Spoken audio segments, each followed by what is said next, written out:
Discussions is over. Reply by the Honorable Chief Minister to the motion of thanks on address by the Honorable Governor. ముఖ్యమంత్రి గారు. ధన్యవాదాలు అధ్యక్ష.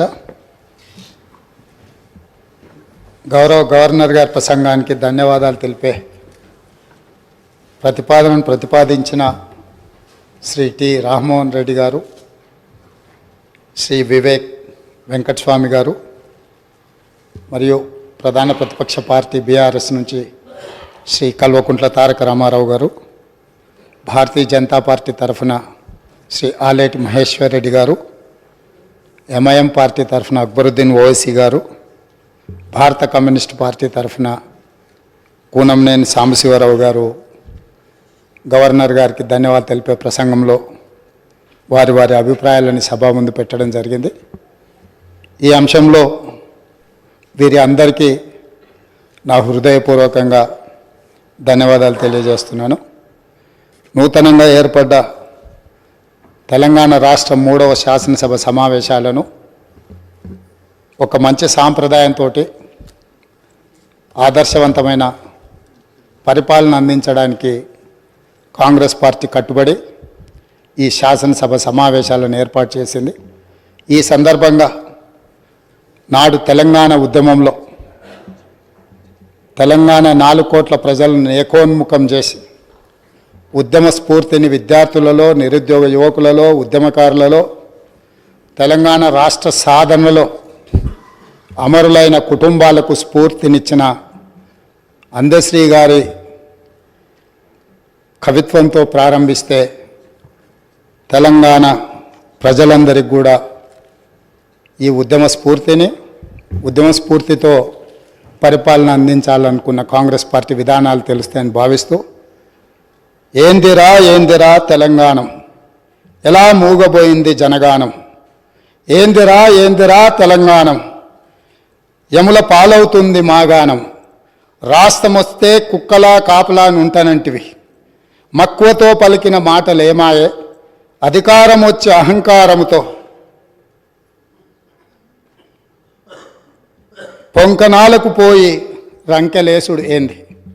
అందశ్రీ గారు తెలంగాణలో జరుగుతున్న పరిణామాల మీద ఒక స్పష్టమైన భాషను, భావాన్ని ఈ తెలంగాణ సమాజానికి ఇచ్చిండ్రు.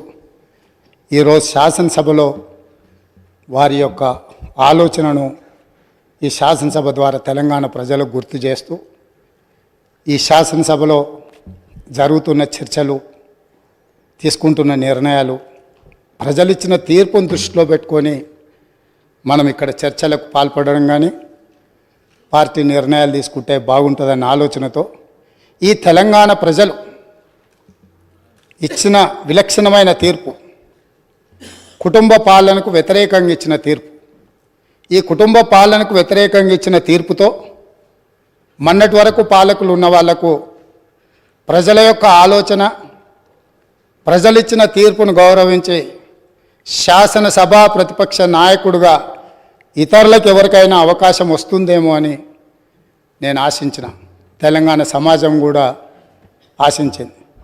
కానీ కానీ కానీ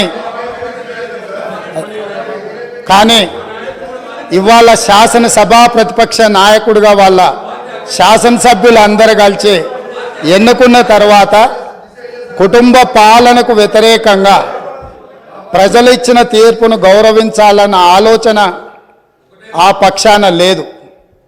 రెండవది, కనీసం శాసనసభలో ప్రసంగమైన ప్రజల యొక్క సమస్యల్ని ప్రస్తావించడానికైనా అనుభవజ్ఞులైన చాలామంది శాసనసభ్యులు, గతంలో చాలా సంవత్సరాలుగా మంత్రులుగా పనిచేసిన అనుభవం ఉండి ఉప ముఖ్యమంత్రులుగా పనిచేసిన అనుభవం ఉన్న వాళ్ళైనా చర్చను ఒక మంచి సాంప్రదాయాన్ని నెలకొల్పడానికి ప్రారంభిస్తారేమో అని మేము అనుకున్నాం.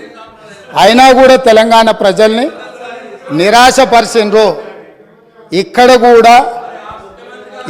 కూడా కుటుంబానికి తప్ప అర్హులకు ఎవరికీ అవకాశం లేదు, అర్హులకి ఇక్కడ స్థానమే లేదు అని చెప్పి చర్చను ప్రారంభించడం ద్వారా ఈ పార్టీ కుటుంబ పాలనకే పరిమితం అవుతుంది. ప్రజాస్వామిక విలువలకు అవకాశం వచ్చినప్పుడు మాట్లాడుతుంది.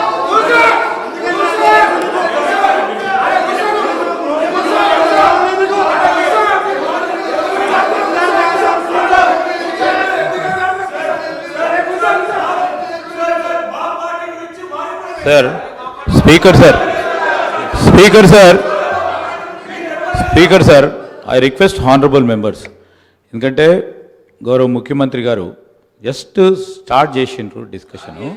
మీరందరూ కూడా వినే ఓపికతో వినండి. మీనింగ్ఫుల్ డిబేటే జరిపిద్దాం. సో వీ విల్ అరే కమాన్ అరే అరే సార్ మీరు ఓపికతో ఉండాలి సార్. వాళ్ళంతా కూడా ఇంకా అధికార పక్షంలో ఉన్నారని అనుకోవద్దు. ప్రతిపక్షంలో ఉంటే మేము ప్రతిపక్షంలో ఉన్నారని అనుకుంటే ఇబ్బంది అవుతుంది. సో దయచేసి నేను గౌరవ సభ్యులందరినీ కోరుతా ఉన్నాను, సభా సమయం వృధా చేయొద్దని నేను వారందరినీ కూడా కోరుతూ, మరి ఎందుకంటే మళ్ళా తదుపరి కౌన్సిల్లో కూడా వారు రిప్లై ఇచ్చేది ఉంది కనుక దయచేసి సభ్యులందరినీ కూడా సహకరించమని కోరుతాను. ముఖ్యమంత్రి గారు. అధ్యక్ష, ప్రజా జీవితంలో ఉన్నప్పుడు కడుగుతాం అని చెప్పి శ్రీశ్రీ గారు ఎప్పుడో చెప్పిండ్రు. ఈరోజు మా కుటుంబము, మా పార్టీ, మా ఇష్టము అనే నియంతృత్వ పోకడలను సూచిస్తుంది. ఎందుకంటే నిరంకుశత్వం అనేది ఎక్కువ కాలము చెల్లదు, నిలబడదు. ప్రజలు నిటారుగా నిలబడి ఈ కుటుంబ పాలనకు వ్యతిరేకంగా మేము తీర్పిచ్చినామని నికార్సైన తీర్పిచ్చిన తర్వాత కూడా వాళ్ళలో మార్పు రాలేదు. కాబట్టి రేపు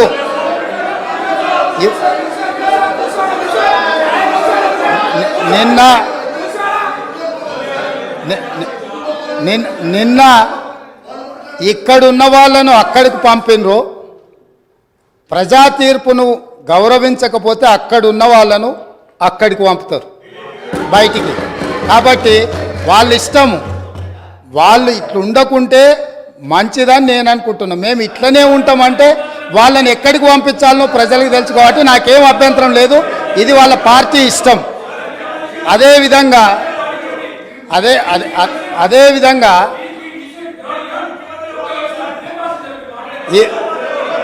అదేవిధంగా ఈరోజు ప్రగతి భవన్ సంబంధించి అక్కడ ప్రజావాణి కోసం వచ్చిన ప్రజలు ఇస్తున్న విజ్ఞప్తులను తీసుకుంటుంటే అక్కడ ఉన్న ఇనుప కంచెలను పగలగొట్టి గడీలను బద్దలు కొట్టి ప్రజలు అక్కడికి వచ్చి ప్రజావాణి వినిపిస్తుంటే విని భరించలేని ఈ పార్టీ, ఈ కుటుంబము ఈరోజు ప్రభుత్వం మీద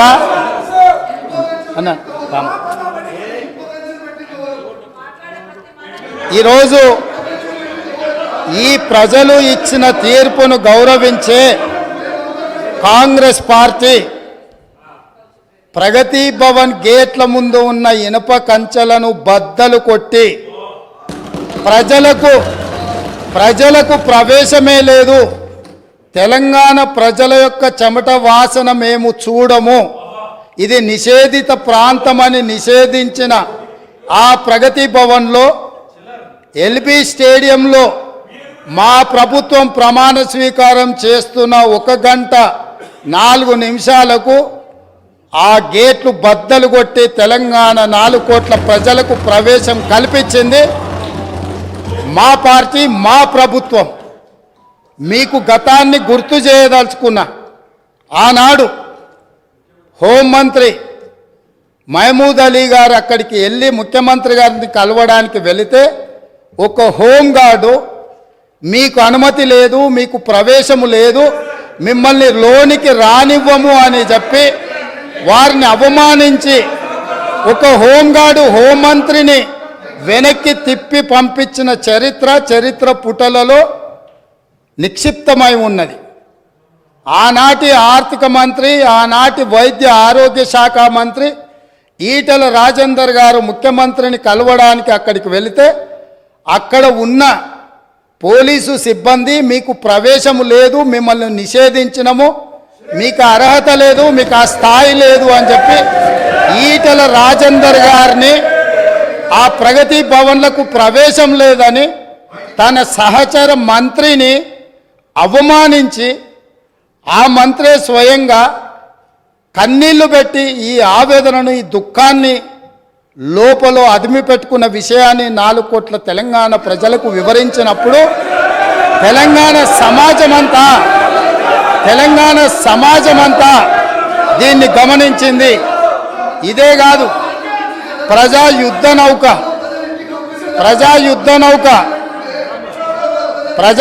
నౌక గద్దరన్న 50 సంవత్సరాలు సుదీర్ఘంగా ఈ తెలంగాణ ప్రజల పక్షాన గలం విప్పి గచ్చగట్టి గొంగళేసుకొని తండాలలో, గూడాలలో, మారుమూల పల్లెల్లో ఈ దేశంలోనే 100 కోట్ల ప్రజలను ప్రభావితం చేయగలిగిన గద్దరన్న ఆనాటి ముఖ్యమంత్రి గారిని కలవడానికి ఆ ప్రగతి భవన్ గేట్ల ముందు ఎర్రటెండలో మండుతుంటే అక్కడ గంటల కొద్దీ నిలబడితే ఈ తెలంగాణ యుద్ధ నౌక, ఈ తెలంగాణ పోరాటానికి, ఈ తెలంగాణ ప్రజల యొక్క ఆత్మగౌరవమైన గద్దరన్నకే ప్రవేశం లేని ప్రగతి భవన్ను ఇవాళ బద్దలు కొట్టి నా 4 కోట్ల తెలంగాణ ప్రజలు ఎప్పుడు కావాలన్నా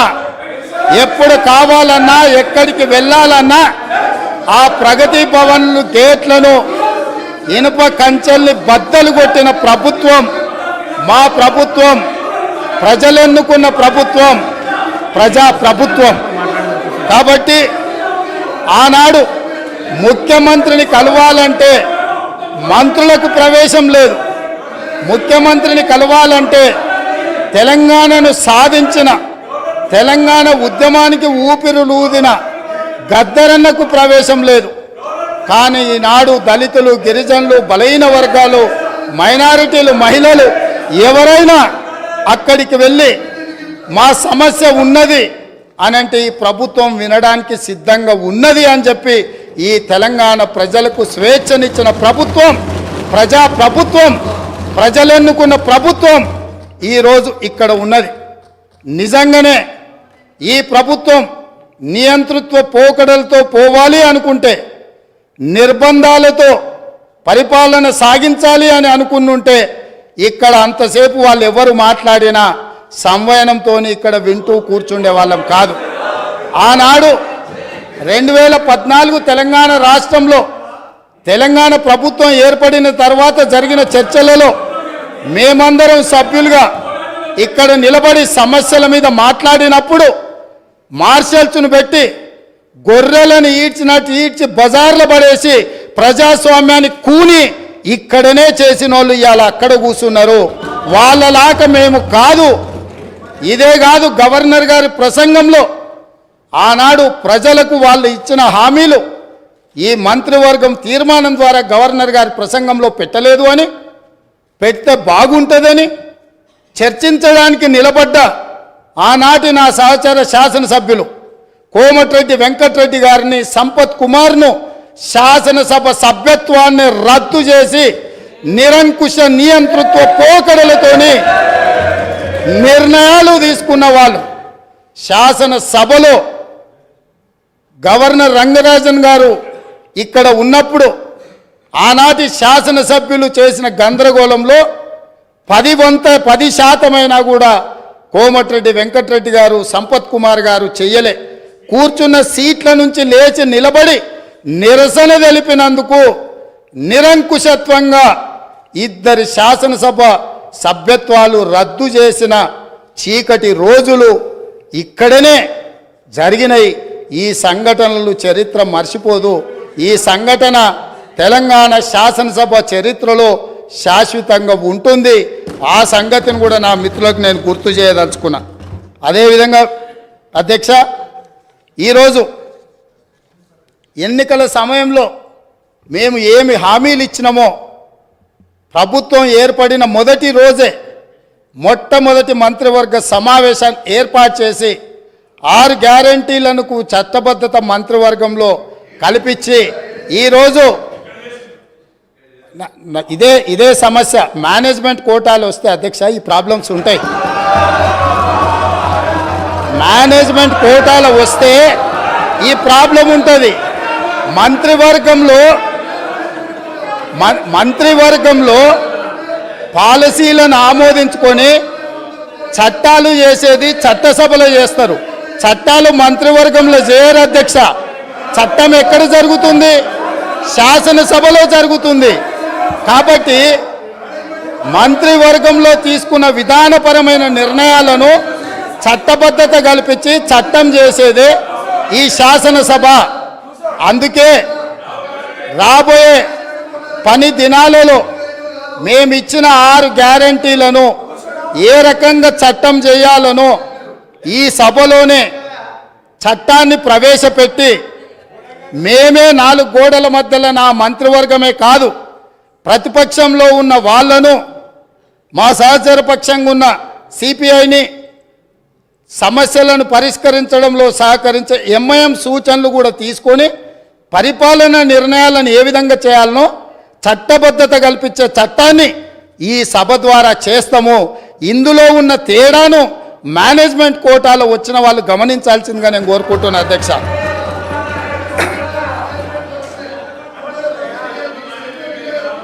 అదేవిధంగా అధ్యక్ష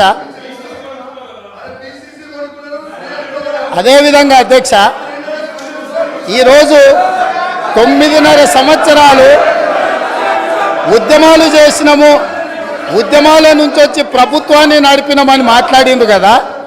ఉద్యమాల నుంచి వచ్చిన పార్టీ ప్రభుత్వాన్ని ఏర్పాటు చేస్తే ఉద్యమ సందర్భంగా ఉద్యమం కోసం ముందుకు వచ్చి తెలంగాణ రాష్ట్రాన్ని సాధించడానికి ప్రయత్నం చేసి కృషి చేసి అమరులైన కుటుంబాలకు 9.5 సంవత్సరాలలో ఇప్పుడు వాళ్ళు ఏదైతే ప్రస్తావించిండ్రో యాదిరెడ్డి కావచ్చు, శ్రీకాంతాచారి కావచ్చు, ఈశాన్ రెడ్డి కావచ్చు, కానిస్టేబుల్ కిష్టయ్య కావచ్చు, యాదయ్య కావచ్చు, ఇట్లా వందలాది మంది బిడ్డలకు ఈ 9.5 సంవత్సరాలలో ఏ ఒక్కరోజైనా ప్రగతి భవన్కు ఆహ్వానించి మీ కుటుంబం మీ బిడ్డల ప్రాణ త్యాగాలతోని తెలంగాణ రాష్ట్రాన్ని సాధించడం, ఈ తెలంగాణలో అత్యున్నతమైన గౌరవం మర్యాద మీకు ఉంటుంది, మీరు నా కుటుంబ సభ్యుల కంటే ఎక్కువ నీ కుటుంబంలో నీ బిడ్డను కోల్పోయినావు, నీ కుటుంబానికి నేను పెద్ద కొడుకుని అవుతా అని చెప్పి ఆనాటి ముఖ్యమంత్రి బుక్కెడు బువ్వ శంకరమ్మకు పెట్టిండా, యాదయ్య కుటుంబానికి పెట్టిండా, యాదిరెడ్డి కుటుంబానికి పెట్టిండా, కానిస్టేబుల్ కిష్టయ్య కుటుంబానికి పెట్టిండా. కానీ వాళ్ళ గురించి పట్టించుకోలే. ఈ కుటుంబంలో ఉన్న వాళ్లకు కొడుకుకు మంత్రి ఇచ్చిండు, అల్లుడికి మంత్రి ఇచ్చిండు.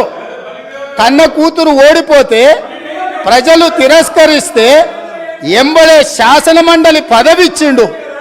సొంత కుటుంబ సభ్యుల మీద ఇంత పేగుబంధం ఉంది అని ఇంత అవ్యాజమైన ప్రేమను ప్రకటించినప్పుడు తెలంగాణ ఉద్యమకారులు ఏంది ఇది, ఈ తెలంగాణ మా త్యాగాల పునాదుల మీద ఏర్పడ్డది కదా, మా కనీస గౌరవ మర్యాద లేదా, పార్టీ ఫిరాయించిన వాళ్ళను కండువ మార్వంగానే మంత్రులు చేసిన మీరు తెలంగాణ కోసం త్యాగం చేసిన వాళ్లకు కనీసం ఆ సభలో అయినా ఈ సభలో అయినా రాజ్యసభలో అయినా ఏదైనా ఇచ్చిండ్రా?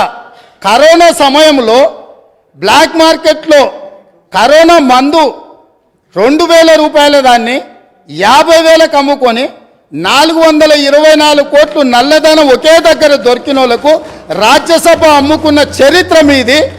అట్లాంటి వాళ్ళని మీరు రాజ్యసభ సభ్యులుగా చేసి ఈరోజు వచ్చి మేము మా టికెట్ల గురించి మాట్లాడు అంటే ఈరోజు ఎలాంటి వాళ్లకు టికెట్లు ఇచ్చినో ఎవరిని కుటుంబ సభ్యులుగా వాళ్ళు చూసిండ్రో ఒక్కసారి ఆలోచన చేయండి అధ్యక్ష.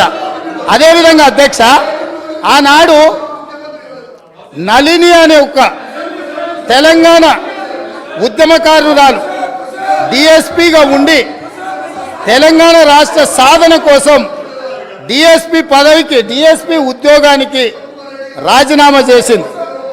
ఆ నళినికి తెలంగాణ రాష్ట్రం వచ్చిన తర్వాత పిలిచి ఈ రాష్ట్రం కోసం తెలంగాణ సాధన కోసం గ్రూప్ 1 అధికారిగా ఉండి నీ డిఎస్పి ఉద్యోగాన్ని రాజీనామా చేసినావు. ఈ తెలంగాణ రాష్ట్రంలో సగౌరవంగా నీ ఉద్యోగాన్ని నీకు ఇస్తున్నాం, మళ్ళీ తిరిగి ఉద్యోగాన్ని చేపట్టమని ఈ ప్రభుత్వం మాట్లాడిందా అధ్యక్ష? కానీ ఒక తెలంగాణ రాష్ట్ర సాధన కోసం త్యాగం చేసిన నళినికి మాత్రం ఎలాంటి న్యాయం జరగలేదు. నిజామాబాదు ప్రజలు ఎంపీగా ఓడగొడితే ఎంబడే శాసన మండలి పదవి ఇచ్చి మాత్రం తన కుటుంబాన్ని కాపాడుకున్న ప్రభుత్వం పార్టీ ఈ పార్టీ అధ్యక్ష. వీళ్ళు ఈరోజు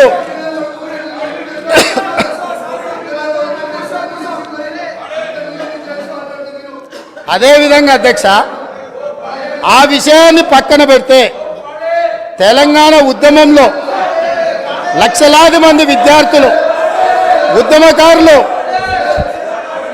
తెలంగాణ ఉద్యమంలో కేసులు కట్టుకుంటే వాళ్ళ మీద నమోదైన కేసులు ఇప్పటి వరకు 10 సంవత్సరాలైనా ఆ తెలంగాణ ఉద్యమకారుల మీద నమోదైన కేసులను తొలగించాలన్న ఆలోచన ఎప్పుడైనా చేసిండ్రా?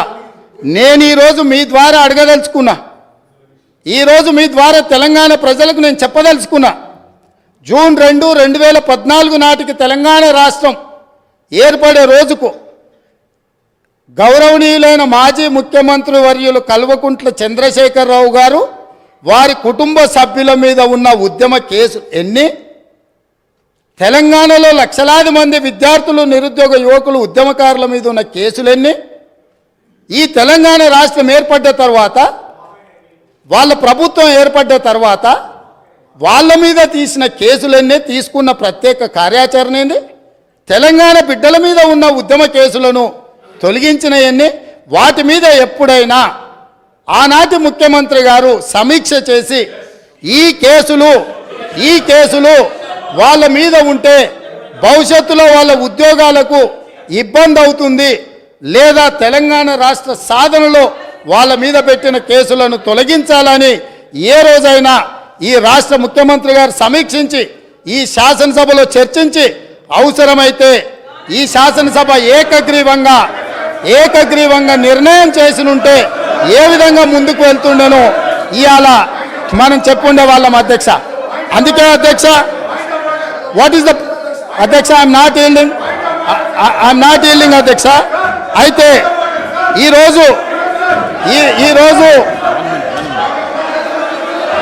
ఈరోజు వాళ్ళకొక నీతి, వీళ్ళకొక నీతి అధ్యక్ష. అదేవిధంగా పదే మాది ఉద్యమ పార్టీ అని చెప్పుకునే పార్టీ, ఉద్యమాల నుంచే మేము ఎదిగినామని చెప్పుకునే పార్టీ, ఉద్యమాల ద్వారా తెలంగాణ రాష్ట్రాన్ని సాధించడమని చెప్పుకునే పార్టీ, ఉద్యమాలకు వేదికైన ధర్నా చౌక్ను తొలగించి ఈరోజు తెలంగాణలో నిర్బంధాలే కొనసాగుతాయి, నిర్బంధాల మధ్యనే తెలంగాణలో పరిపాలన సాగుతుందని ధర్నా చౌక్ ఎత్తేసిండ్రు కదా అధ్యక్ష. ఏ ఆదర్శం వీళ్ళు చెప్పదలుచుకున్నారు? తెలంగాణ ప్రజలకు ధర్నా చేసుకోవడానికి ఆనాడు కాంగ్రెస్ పార్టీ ధర్నా చౌక్ ఏర్పాటు చేస్తే ఆ ధర్నా చౌక్ను ఎత్తేసిన దుర్నీతి ఈరోజు ఈ పార్టీది ఉన్నది. కాబట్టి ఇలా ధర్నా చౌక్ను మేము పునరుద్ధరిస్తే, ప్రజల పక్షాన ధర్నా చౌక్ను మేము పునరుద్ధరించి ప్రజలకు హక్కులు ఇవ్వదలుచుకుంటే అభినందించాల్సింది పోయింది. అదేవిధంగా నేను ఒక సూచన చేస్తున్నా అధ్యక్ష, ఇవాళ ప్రజల హక్కుల కోసం, ప్రజల యొక్క అభివృద్ధి కోసం ధర్నా చౌక్ను మళ్ళీ తిరిగి ప్రారంభించినాం. ప్రజాస్వామిక స్ఫూర్తిని నిలబెట్టాలంటే ఇక్కడ అడ్డుకోవడం కాదు, ఇక్కడ ప్రజలకు మేము చేయదలుచుకున్న మంచిని చర్చ జరగకుండా ఈడ అడ్డుపడడం కాదు. కల్వకుంట్ల తారక రామారావు గారు ఆ ధర్నా చౌక్లో, మేము ఓపెన్ చేసిన ధర్నా చౌక్లో ఆమరణ నిరాహార దీక్ష చేస్తే తెలంగాణ సమాజానికి కూడా ఒక మంచి సందేశాన్ని ఇచ్చినట్టు ఉంటుంది. కాబట్టి అక్కడ ఉన్న వాళ్లకు జ్ఞానోదయం కలిగి తిరిగి మేము ప్రారంభించిన ధర్నా చౌక్లో ధర్నాలు చేసుకునే స్వేచ్ఛ వాళ్లకు మేము ఇవ్వడం జరిగింది అధ్యక్ష. అందుకే వాళ్ళని అక్కడ ధర్నా చేసుకోమని చెప్తున్నా అధ్యక్ష. అదేవిధంగా ఇవాళ చాలామంది మిత్రులు పాపం వాళ్ళు ఇక్కడ ఉన్నారని నించొని మాట్లాడుతున్నారు, కానీ వాళ్ళు ఏం చెప్తున్నారు అధ్యక్ష? మీ ప్రభుత్వం ఏర్పడ్డ తర్వాత మేము స్వేచ్ఛగా కోఆపరేట్ చేయండి మీరు, please please. Leader of the house మాట్లాడేటప్పుడు మీకు టైం ఇస్తా, మీరు మాట్లాడుతుంది ప్లీజ్ ప్లీజ్.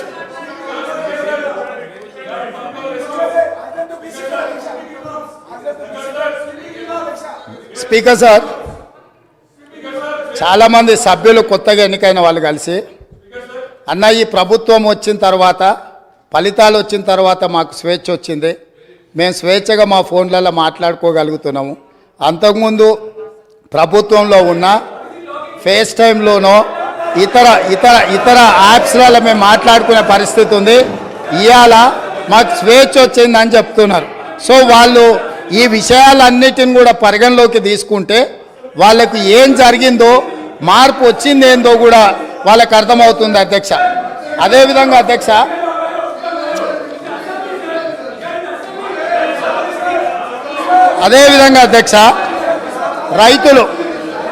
రైతుల గురించి అధ్యక్ష,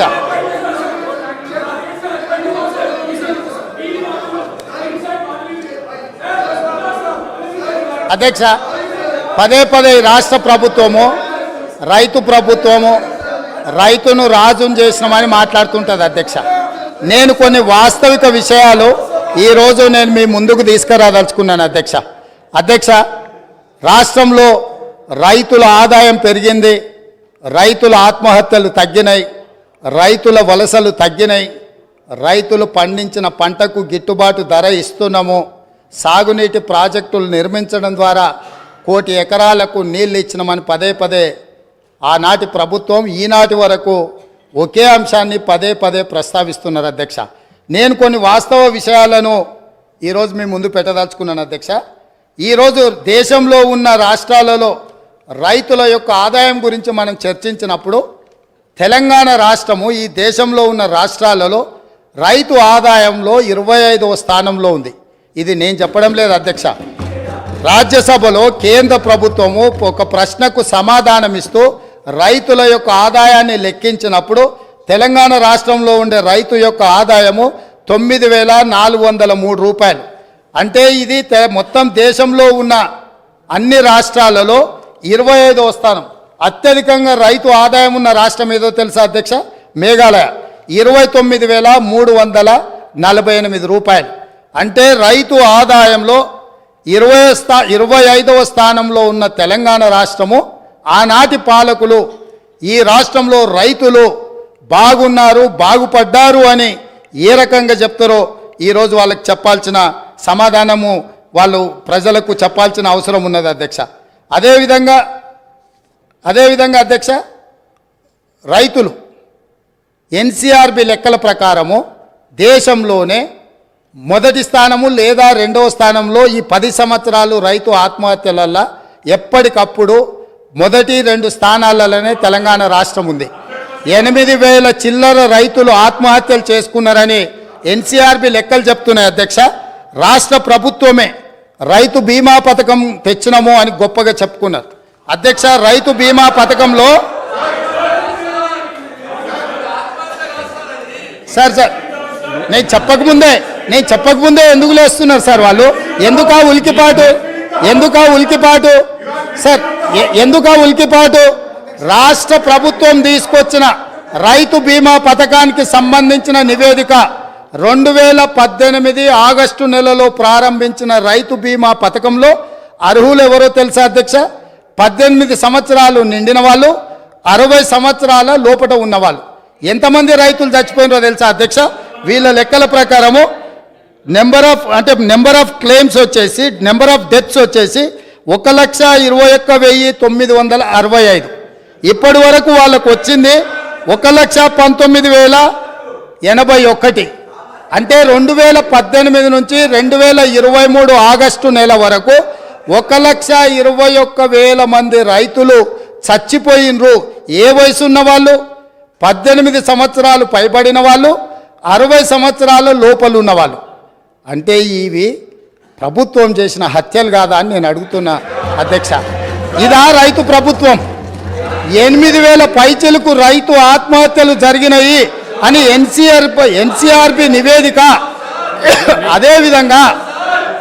అదేవిధంగా ఈరోజు ఈ రకమైన రైతు ప్రభుత్వము, ఇది రైతు ప్రభుత్వమా? ఈ ప్రభుత్వంలో లక్షల మంది చచ్చిపోతుంటే రైతు ఎందుకు చచ్చిపోతాడు అధ్యక్ష? రైతు బ్రతికుండడానికి సహకరించాలి ప్రభుత్వం. రైతు బ్రతికుండడానికి ఏ రకంగా ఆదుకోవాలో ప్రణాళికలు ఉండాలి. రైతు వేసిన ఇత్తనాలకు, ఎరువులకు, పంటకు రైతు బీమా పథకం పెడితే అకాల వర్షాలతోనో, కరువుతోనో, కాటకాలతోనో, చీడ పురుగులతోనో పంట నష్టం జరిగితే రైతు బీమా పథకం ఉంటే రైతు పెట్టిన పెట్టుబడి, పటాన్ల దగ్గరలో తెచ్చిన అప్పులు కట్టుకోవడానికి రైతు బీమా పథకము ఉండి ఆ నష్టపోయిన పంటకు రైతు పంటల బీమా పథకాన్ని పెట్టుంటే రైతులు చచ్చిపోయి ఉండేవాళ్ళు కాదు, రైతులు ఆత్మహత్యలు చేసుకొని ఉండేవాళ్ళు కాదు. కానీ ఆనాటి ప్రభుత్వంలో రైతుకు రాష్ట్ర ప్రభుత్వం నుంచి ఆ కుటుంబానికి సహాయం అందాలంటే రైతు చనిపోతే తప్ప 5 లక్షల రూపాయలు ఇవ్వమని రైతు చావుకు 5 లక్షలు వెలగట్టిన ఈ ప్రభుత్వం సిగ్గు లేకుండా ఇంకా మాట్లాడుతుందనంటే ఏం అర్థం చేసుకోవాలి అధ్యక్ష? ఇప్పటికైనా ఎప్పుడైనా రైతు పెట్టుబడికి రాష్ట్ర ప్రభుత్వం భరోసానివ్వాలి. రైతు పంటలకు బీమా పథకం ఉండాలి తప్ప, రైతు బతకడానికి ప్రభుత్వం నుంచి హామీ ఉండాలి తప్ప, చనిపోయిన తర్వాత నువ్వు ఏమిచ్చినా ఆ కుటుంబంలో చనిపోయిన వ్యక్తి తిరిగి వస్తాడా అని నేను అడుగుతున్నాను అధ్యక్ష.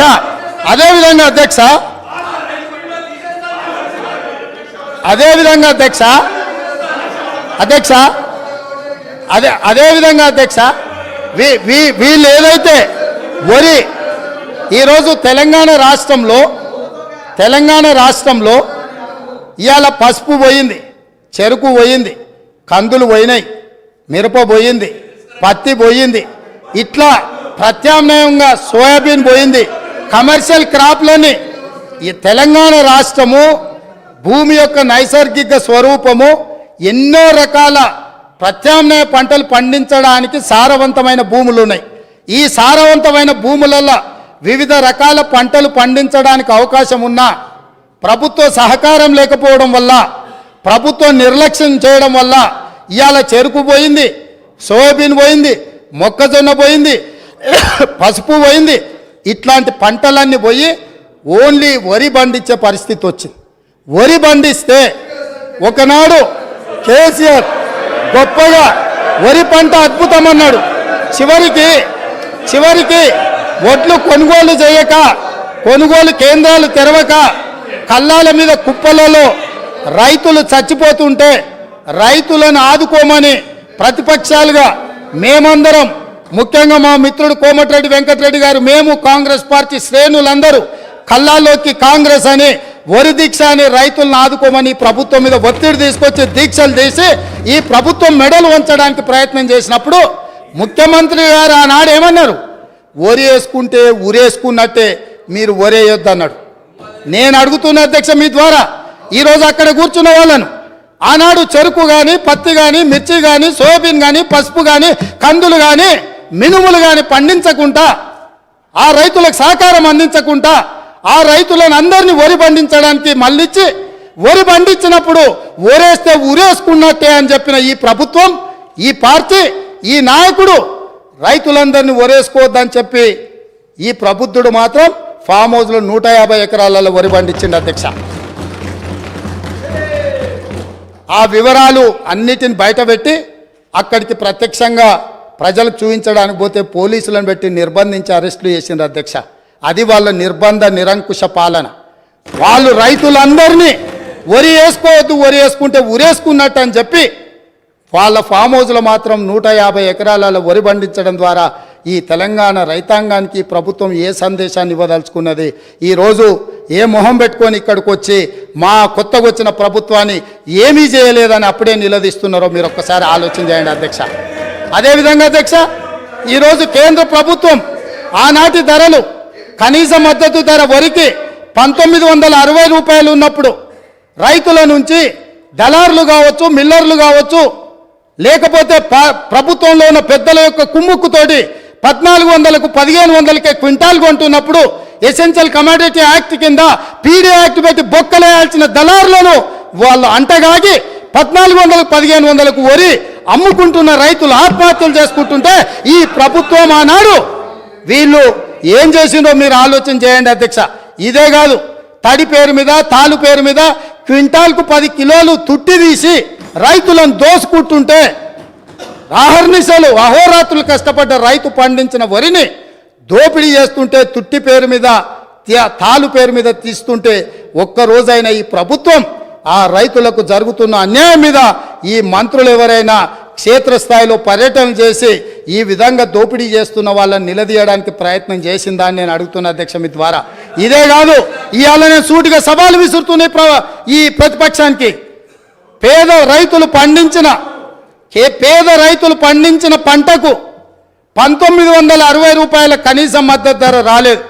కానీ ఫామ్ హౌస్లో పండించిన వడ్లకు 4250 రూపాయలకు క్వింటాల్ దాకా వాళ్ళు అమ్మిన రాలేదా?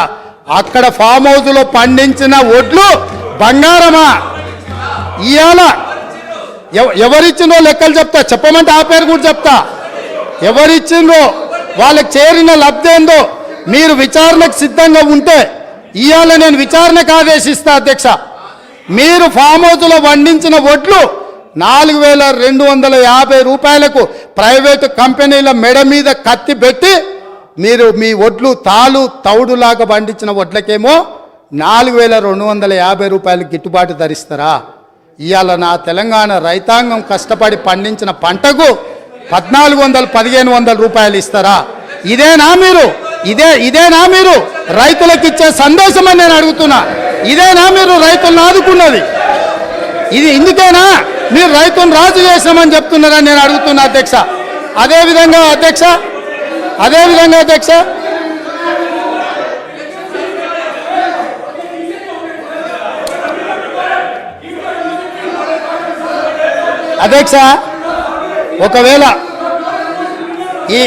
ఒకవేళ ఈ పార్టీ ఫామ్ హౌస్లో 4250 రూపాయలకు వడ్లు అమ్మలేదు అని అంటే నేను విచారణకు ఆదేశిస్తా, వాళ్ళు ఒప్పుకుంటారేమో అడుగున్నారు అధ్యక్ష.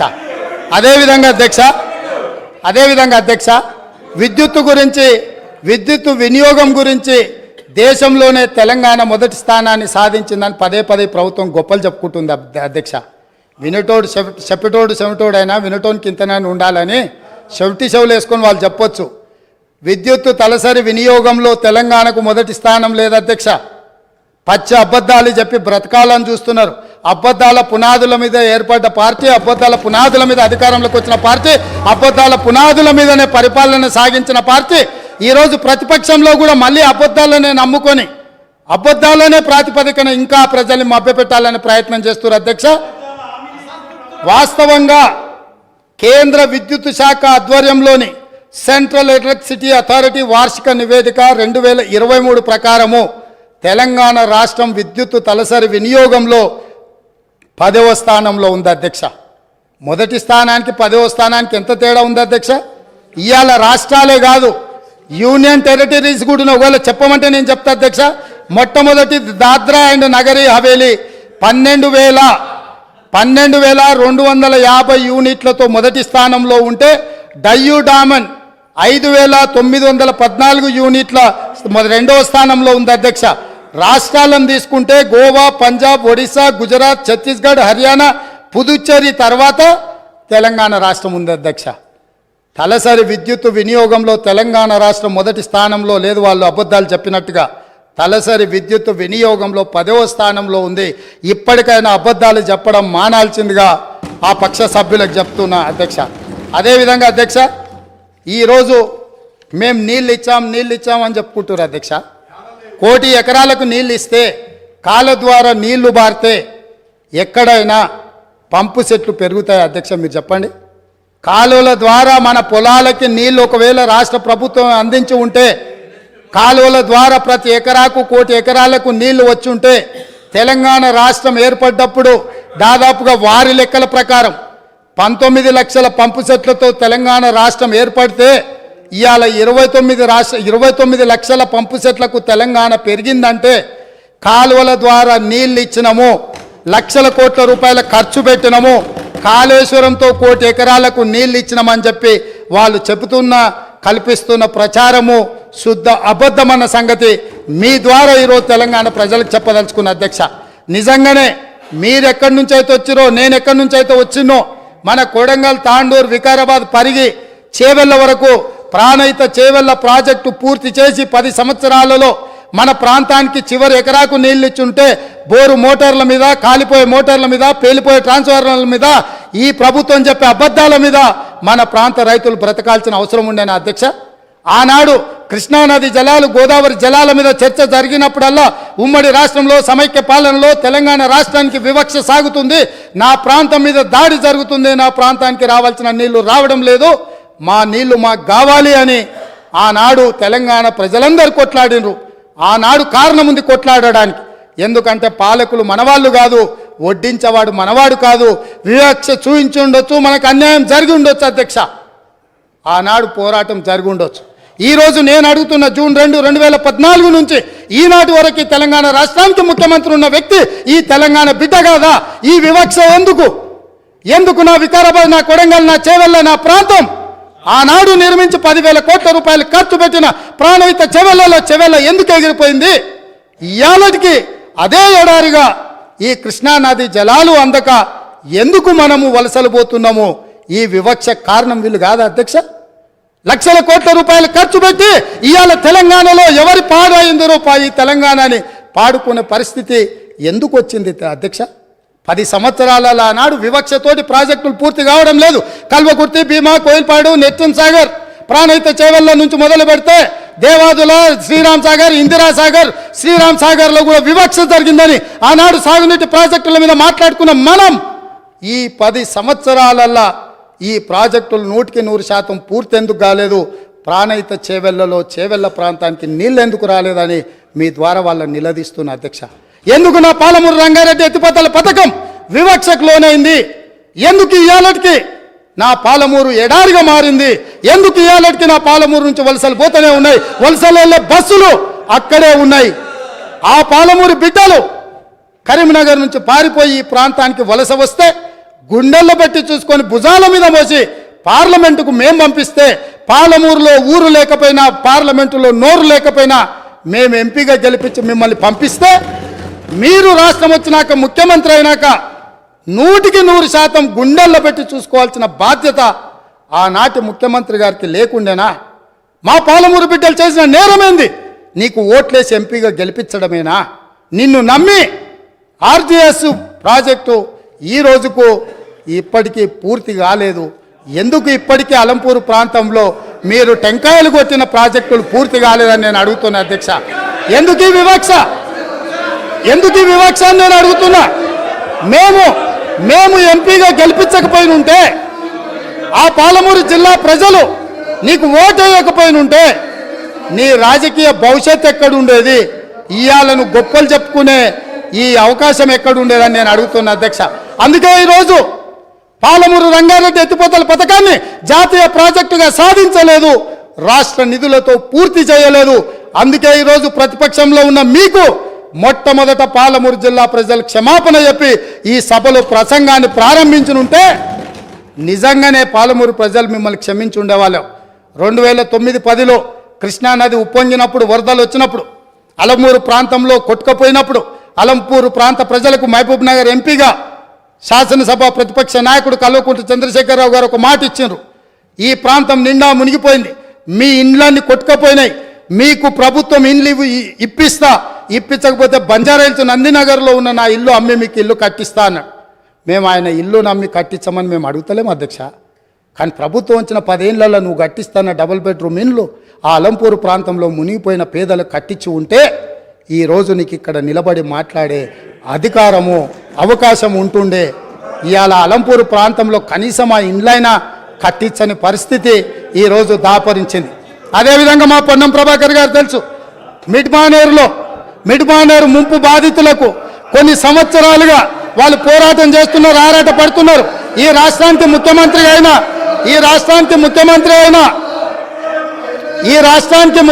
అయిన చంద్రశేఖరరావు గారు మిడ్మానేర్ ప్రాంత పర్యటనకు పోయిండు. ఏం మాట్లాడిండు? రాజన్న ఆ ప్రాజెక్టులకు అక్కడికి వెళ్ళి, నేను మీ ఊరి అల్లుడిని, మీరు మిడ్మానేర్లో ముంపు బాధితులు, మీ అల్లుడు ఈరోజు తెలంగాణ రాష్ట్రానికి ముఖ్యమంత్రి అయిండు, మీకు అందరికీ న్యాయం చేస్తా, మీకు R&R ప్యాకేజ్ ఇస్తా, మీకు ఇండ్లు కట్టిస్తాని స్వయంగా తెలంగాణ రాష్ట్ర ముఖ్యమంత్రిగా ఆనాడు చంద్రశేఖరరావు గారు అక్కడికి వెళ్ళి మాట ఇచ్చిండ్రు. నేను ఈరోజు మిమ్మల్ని అడుగుతున్నా అధ్యక్ష, ఈ రోజు వరకు వాళ్ళు మళ్ళీ అదే వంట వార్పు చేస్తున్నారు, అదే రాస్తారోకలు చేస్తున్నారు, అదే ధర్నాలు చేస్తున్నారు. ఇదే పోలీసులు ఉమ్మడి రాష్ట్రంలో లాఠీ చార్జ్ చేసిన పోలీసులు వాళ్ళ మీద లాఠీ చార్జ్ చేస్తున్నారు. మా మంత్రి పొన్నం ప్రభాకర్ గారు ప్రతి నెల నిరసన కార్యక్రమాన్ని ఇప్పటి వరకు నిరసనలు కొనసాగిస్తూనే ఉన్నాడు. అన్నీ ఉన్న అల్లుడు నోట్లో శని ఉందన్నట్టుగా ఆ మిడ్మానేర్ ముంపు బాధితులకు 10 ఏళ్ళైనా న్యాయం జరగలేదు. ఇది న్యాయమా? ఇదేనా ఈ రైతులను ఆదుకునేదని నేను అడుగుతున్నా అధ్యక్ష. అదేవిధంగా R&R ప్యాకేజీలో ఇండ్లు కోల్పోయిన వాళ్లకు, పేదవాళ్లకు ఇండ్ల పట్టాలు ఇస్తారు అధ్యక్ష. ఆ ఇండ్ల పట్టాలు రాజ్యసభ సభ్యులు జోగిన్పల్లి సంతోష్ కుమార్ 250 గజాలు ఇండ్ల పట్ట వారి పేదోడి కింద పట్ట తీసుకున్నాడు అధ్యక్ష. వారి సోదరిమణి నేను పేరు ప్రస్తావించదలుచుకోలేదు. ఎప్పుడో పెళ్ళైపోయి అత్తగారింటికి వెళ్ళిపోయినా వారి సోదరిమణికి కూడా ఇళ్ల పట్టాలు ఇచ్చారు అధ్యక్ష తెలంగాణ రాష్ట్ర ప్రభుత్వంలో. R&R ప్యాకేజ్ పేదలకు, అత్యంత నిరుపేదలకు ఇవ్వాల్సిన ఈ ప్యాకేజీలో ముఖ్యమంత్రి గారి కుటుంబమే నిబంధనలను ఉల్లంఘించి R&R ప్యాకేజీలో ఇండ్ల పట్టాలు కూడా తీసుకున్నారంటే, ఇంకా కూడా అక్కడ నిలబడి మమ్మల్ని దోషులుగా నిలబెట్టడానికో, ఉమ్మడి రాష్ట్రంలో సమైక్య పాలనలో జరిగిన తప్పిదాల గురించి ప్రస్తావించి మమ్మల్ని నిలదీయాలన్న ఆలోచన ఇది ఏ మేరకు సమంజసము అధ్యక్ష? మీరు ఒక్కసారి ఆలోచన చేయండి. అందుకే అధ్యక్ష నేను అనేది, ఒక్కసారి ఈ సభలో మాట్లాడాలి అంటే ఆత్మ పరిశీలన చేసుకోండి, గుండెల మీద చెయ్యి పెట్టుకోండి. మేము మాట్లాడుతున్న దాంట్లో న్యాయం ఉందా? మేము మాట్లాడుతున్నది ప్రజలు గమనిస్తున్నారు. ప్రజలు ఇంకా మమ్మల్ని ఇక్కడికైనా ఉంచినరు, ఇది కూడా ఉండాలనా లేదా అని ఇవాళ మీరు ఆలోచన చేయాల్సిన అవసరం ఉంది అధ్యక్ష. అదేవిధంగా కాంగ్రెస్ పార్టీ గురించి, ఇందిరమ్మ రాజ్యం గురించి, ఇందిరమ్మ రాజ్యం అంటే ఇదా అదా అని వారు మాట్లాడారు. ఇందిరమ్మ రాజ్యం అంటే రైతు రుణమాఫీ అధ్యక్ష. ఇందిరమ్మ రాజ్యం అంటే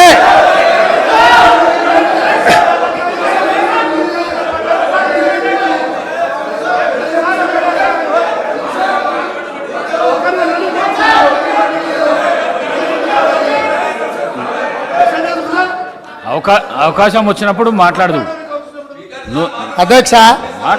లీడర్ ఆఫ్ ది హౌస్ మాట్లాడేటప్పుడు అధ్యక్ష, లీడర్ ఆఫ్ ది హౌస్ మాట్లాడేటప్పుడు డిస్టర్బ్ చేయకుండా మీకు అవకాశం వచ్చినప్పుడు మీరు మాట్లాడండి. కొత్తగా వచ్చినావు, కొత్త సభ్యునివి, కొత్త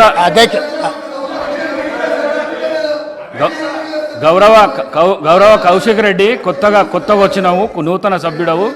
నువ్వు లీడర్ ఆఫ్ ది హౌస్ మాట్లాడేటప్పుడు గడబడి చేయకు, నీకు అవకాశం వస్తుంది అధ్యక్ష.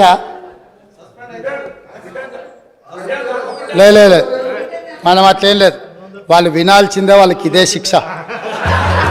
వాళ్ళని ఎవరిని బయటికి ఎవరిని పంపొద్దు అధ్యక్ష. దయచేసి మీకు విజ్ఞప్తి చేస్తున్నా, వాళ్ళని ఇక్కడ కూర్చోబెట్టి కఠోరమైన నిజాలు వాళ్ళు వినడం ద్వారా వాళ్ళలో పరివర్తన తీసుకురావాలన్నదే ప్రభుత్వం యొక్క ఆలోచన.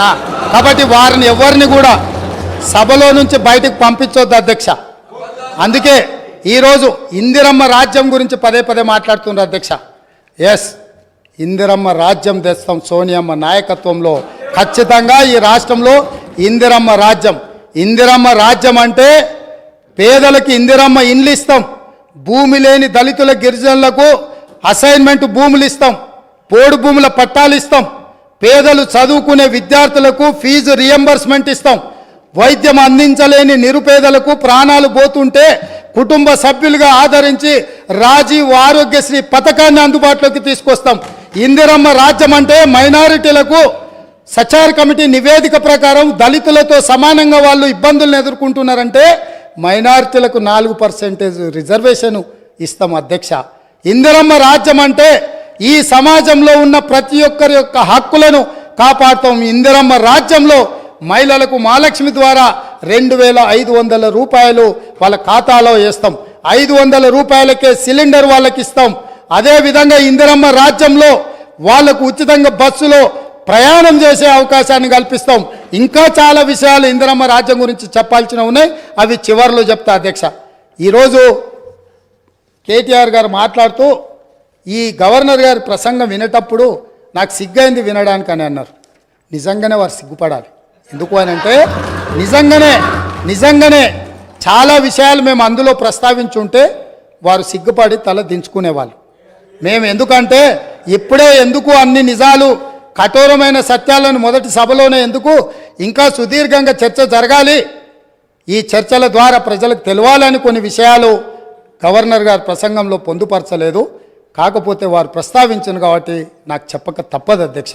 నన్ను కంపెల్ చేసిండు వారు ఈ రోజే ప్రస్తావించేటట్టు. నేను ఒక్క మాట మీ ద్వారా అడగదలుచుకున్నాను అధ్యక్ష.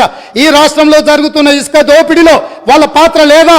లక్షలాది వేలాది లారీలలో ఇసుక దోపిడీకి పాల్పడుతుంటే నేరెళ్లలో, సొంత నియోజకవర్గంలో నేరెళ్లలో ఇసుక దోపిడీకి పాల్పడుతుంటే ఇసుక లారీలు దళితుల మీద ఎక్కించి తొక్కి చంపుతుంటే ఆ దళితులు నిరసన తెలిపినందుకు ఇసుక దోపిడీలో నేరెళ్లలో నిరసన తెలిపిన దళితులను పోలీసులను పెట్టి నిర్బంధించి పోలీస్ స్టేషన్లో పెట్టి కరెంటు షాకులు పెట్టి సంసారానికి పనికి రాకుండా హింసించినందుకు ఇసుక దోపిడీకి పాల్పడి ఇసుక లారీలతో దళితులను తొక్కిచ్చి చంపించినందుకు ప్రశ్నించిన దళితులను పోలీస్ స్టేషన్లో పెట్టి పోలీస్ కరెంటు షాకులతో కొట్టి సంసార జీవితానికి పనికి రాకుండా చేస్తే తెలంగాణ రాష్ట్రం ఇచ్చిన లోక్సభ స్పీకర్గా మీరా కుమారి గారిని మా మిత్రుడు పొన్నం ప్రభాకర్ గారు ఆ దళితులను పరామర్శించడానికి తను చట్టం చేసి బిల్లు పాస్ చేసి తెలంగాణ రాష్ట్రం ఇచ్చిన మీరా కుమారి గారు ఆ కుటుంబాలను పరామర్శించడానికి వస్తే పోలీసులను పెట్టి అడ్డుకొని వారిని అవమానించినందుకు సిగ్గుతో తల వంచుకోవాల్సిందే. అదేవిధంగా అధ్యక్ష, ఈ రాష్ట్రంలో రైతు రాజ్యం అని చెప్పిన ఈ ప్రభుత్వం నిజంగానే రైతు రాజ్యం అయితే ఖమ్మంలో గిట్టుబాటు ధర కోసం నిరసన తెలిపినందుకు ఖమ్మంలో రైతులను అరెస్టు చేసి కోర్టుకు తీసుకుపోయేటప్పుడు అంతర్జాతీయ తీవ్రవాదులక నేరగాళ్ళక బేడీలు వేసి నడిపించిన చరిత్ర కనీసం ఆ తల్లిదండ్రులు జైల్లో ఉంటే చంటి పిల్లల్ని సంకలో పెట్టుకొని ఒక ఆడబిడ్డ తన భర్తను కలవడానికి వస్తే పోలీసులు అడ్డుకున్నారు. ఇవాళ గిట్టుబాటు ధర అడిగిన రైతులను బేడీలేసినందుకు సిగ్గుతో తల వంచుకోవాలి ప్రభుత్వం అని చెప్పి, ఆనాటి ప్రభుత్వం అని చెప్పి నేను ఈరోజు చెప్పదలుచుకున్నా అధ్యక్ష. అదేవిధంగా అధ్యక్ష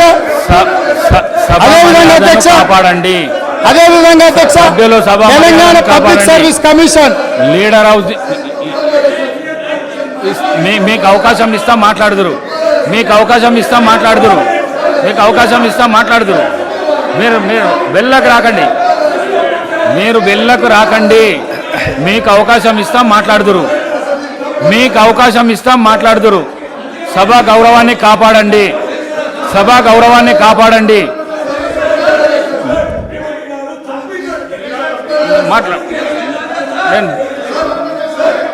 అధ్యక్ష, చాలా రోజులు చర్చలు ఉన్నాయి. సభ ఈ రోజుతోనే అధ్యక్ష, ఈ సభ మీ అనుమతితో మీ సీట్లలో మీరు గౌరవ సభ్యులు మీ సీట్లలో మీరు పోతే మీకు అవకాశాన్ని కలిగిస్తా నేను. అధ్యక్ష, ఈ సభను మీ అనుమతితో ఇంకా కొంతకాలం చర్చలు కొనసాగిద్దాము. అప్పుడు వాళ్ళు ఏమేం కావాలనో, ఏమేమి అడగదలుచుకున్నారో, ఏమేమి చెప్పదలుచుకున్నారో విందాము. ఈ ప్రభుత్వంలో 10వ తరగతి పరీక్షలు అధ్యక్ష, ఈ ప్రభుత్వము 10వ తరగతి పరీక్షలు నిర్వహించలేక 10వ తరగతి ప్రశ్నాపత్రాలు మీకు అవకాశం ఇస్తాము. సభా మర్యాదను కాపాడండి. మీకు అవకాశం ఇస్తా, నేను ఇస్తా. మీ సీట్లకు మీరు వండి, గౌరవ సభ్యులు మీ సీట్ ఇస్తా. స్పీకర్ సార్, స్పీకర్ సార్, ముఖ్యమంత్రి గారు, speaker sir, speaker sir, speaker sir, speaker sir, మీరు అనుమతిస్తే వాళ్ళకు మైక్ ఇస్తే నాకేం అభ్యంతరం లేదు. మీరు అనుమతి ఇచ్చి ప్రజాస్వామ్యంలో వాళ్ళు ఏం చెప్పదలుచుకున్నో చెప్పుకునే అవకాశం ఒకవేళ మీరు ఇవ్వదలుచుకుంటే నాకేం అభ్యంతరం లేదు అధ్యక్ష.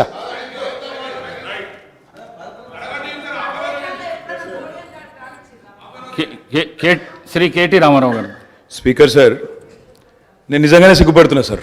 ఎందుకంటే పంట బీమాకు రైతు బీమాకు తేడా తెలియని వ్యక్తి ముఖ్యమంత్రిగా ఉన్నందుకు నేను నిజంగానే సిగ్గుపడుతున్నాను సార్. పంట బీమాకు రైతు బీమాకు తేడా తెలియని వ్యక్తి మీ గొప్ప నాయకుడు, గొప్ప ముఖ్యమంత్రి. అధ్యక్ష, నేను ఒకటే మాట అంటా ఉన్నా అధ్యక్ష, వారు పర్సనల్గా చాలా దారుణంగా ఒక ముఖ్యమంత్రిలాగా కాకుండా ఏదో పిసిసి అధ్యక్ష పదవుల్లో అక్కడ గాంధీ భవన్లో కూర్చుని ఒక ప్రెస్ మీట్లో మాట్లాడినట్టు స్వీపింగ్ రిమార్క్స్. అధ్యక్ష, ఇవాళ ఆయన ఒక గౌరవమైన రాజ్యాంగబద్ధమైన పదవిలో ఉన్నారు. అధ్యక్ష, నేనేమంటా ఉన్నా అధ్యక్ష, చెప్పాలి, గుర్తు చేయాలి, ఆయన గుర్తులేదు. నేనేమంటున్నా అధ్యక్ష, నేరెళ్లలో ఏదో జరిగింది, శాండ్ మాఫియా అని ఇష్టం వచ్చినట్టు మాట్లాడుతున్నారు. నేను ఒకటే అడుగుతున్నా అధ్యక్ష, 2004 నుంచి 14 వరకు శాండ్ మీద ఈ రాష్ట్రంలో, ఆంధ్రప్రదేశ్ రాష్ట్రంలో, తెలంగాణ ప్రాంతంలో వచ్చిన ఆదాయం, మొత్తం రాష్ట్రానికి సమకూరిన ఆదాయం 39.5 కోట్లు అధ్యక్ష. అంటే సంవత్సరానికి 4 కోట్ల ఆదాయం కూడా రాలే. అదే 2014 నుంచి 2023 వరకు అధ్యక్ష, ఈ రాష్ట్రానికి శాండ్ మీద వచ్చిన ఆదాయం 5,000 కోట్ల పైచిలకు అధ్యక్ష. 4 కోట్లు కూడా ఆదాయం లేని నాడు శాండ్ మాఫియా అవ్వలేదు సార్. కాంగ్రెస్ పార్టీదా? కాంగ్రెస్ పార్టీల జేబులు, నాయకుల జేబులు నిండినాయా?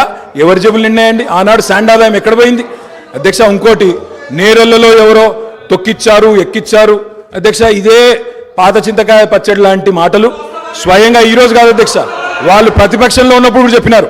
ఇది 2018కి ముందు చెప్పినరు, తర్వాత చెప్పినరు. ఆయన చెప్పిన నేరెళ్లలో కూడా మా పార్టీకి అభ్యర్థిగా నాకే మెజారిటీ ఇచ్చి ప్రజలు మళ్ళొక్కసారి బ్రహ్మాండంగా గెలిపించి వాపసు పంపినారు అధ్యక్ష. ఒక మాట అధ్యక్ష, నేరెళ్లలో ఏదైనా తప్పు జరిగింటే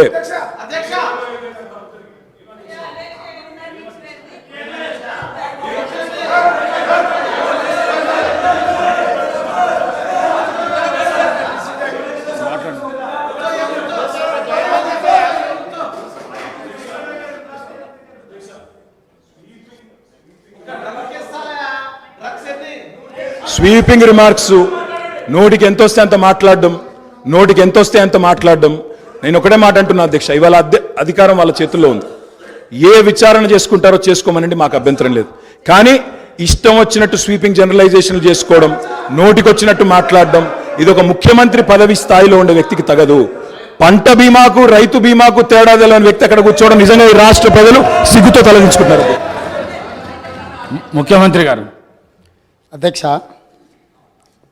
ప్రజాస్వామ్యంలో ప్రతిపక్షాలకు అవకాశం ఇవ్వాలి, వాళ్ళు ఏదైనా వివరణ ఇచ్చుకునే అవకాశం ఇవ్వాలనే ఉద్దేశంతో మైక్ ఇచ్చాము.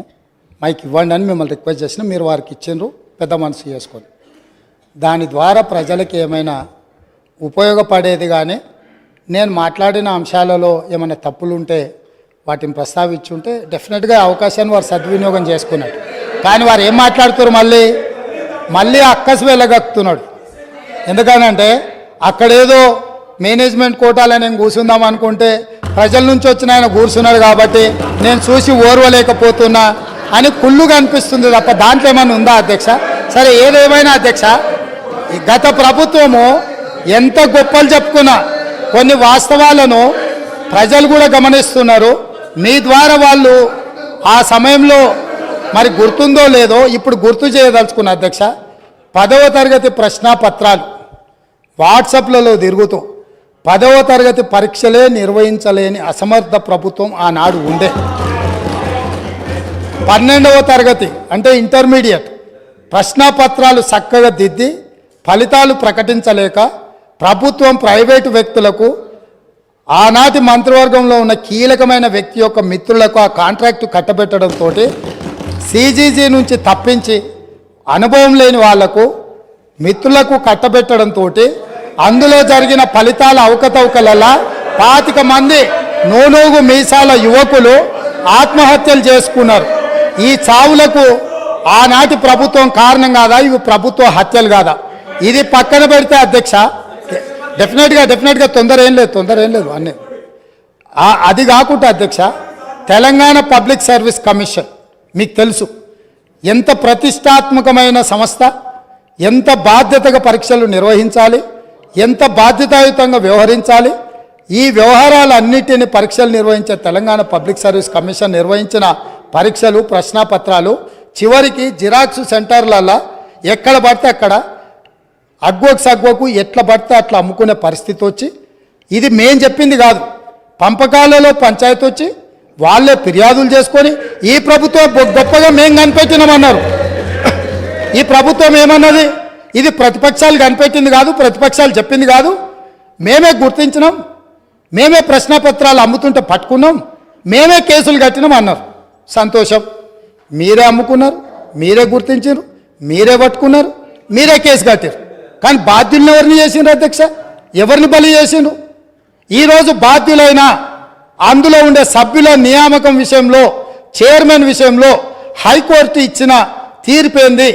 నిజంగానే ఈ ప్రభుత్వం బాధ్యత ఉంటే 30 లక్షల మంది నిరుద్యోగ యువకులు ఈరోజు ఉద్యోగ ఉపాధి అవకాశాల కోసం 10 సంవత్సరాల నుంచి చిక్కడపల్లి సెంట్రల్ లైబ్రరీలోనో లేకపోతే దిల్సుఖ్ నగర్లోనో గౌలిగూడల్లో లేకపోతే ఈరోజు అమీర్పేట్ చౌరస్తాల్లో కుకట్పల్లి చౌరస్తాల్లో ఈరోజు కోచింగ్ సెంటర్ల అశోక్ నగర్ చౌరస్తాల్లో లక్షలాది మంది విద్యార్థులు ఈరోజు ఉద్యోగ ఉపాధి అవకాశాల కోసం పోటీ పరీక్షలకు గ్రామాలలో ఉన్న తల్లిదండ్రులు రూపాయి కూడబెట్టి ఈరోజు వాళ్ళని ఇక్కడ పెట్టి చదివిస్తే 10 సంవత్సరాలల్లా ప్రభుత్వంలో ఉన్న ఉద్యోగ ఖాళీలను భర్తీ చేయకపోను బాధ్యతారహితంగా నిర్వహించడం వల్ల ఆ ప్రశ్నపత్రాలు లీక్ అయి బజార్లలో పల్లి బఠానీలో అమ్ముకుంటుంటే దానికి సంబంధించిన చర్యలు తీసుకొని బోర్డును రద్దు చేసి కొత్త బోర్డును బాధ్యతారహితంగా నిర్వహించాల్సిన ఈ ప్రభుత్వం ఆనాడు ఆ చర్యలు చేయలే.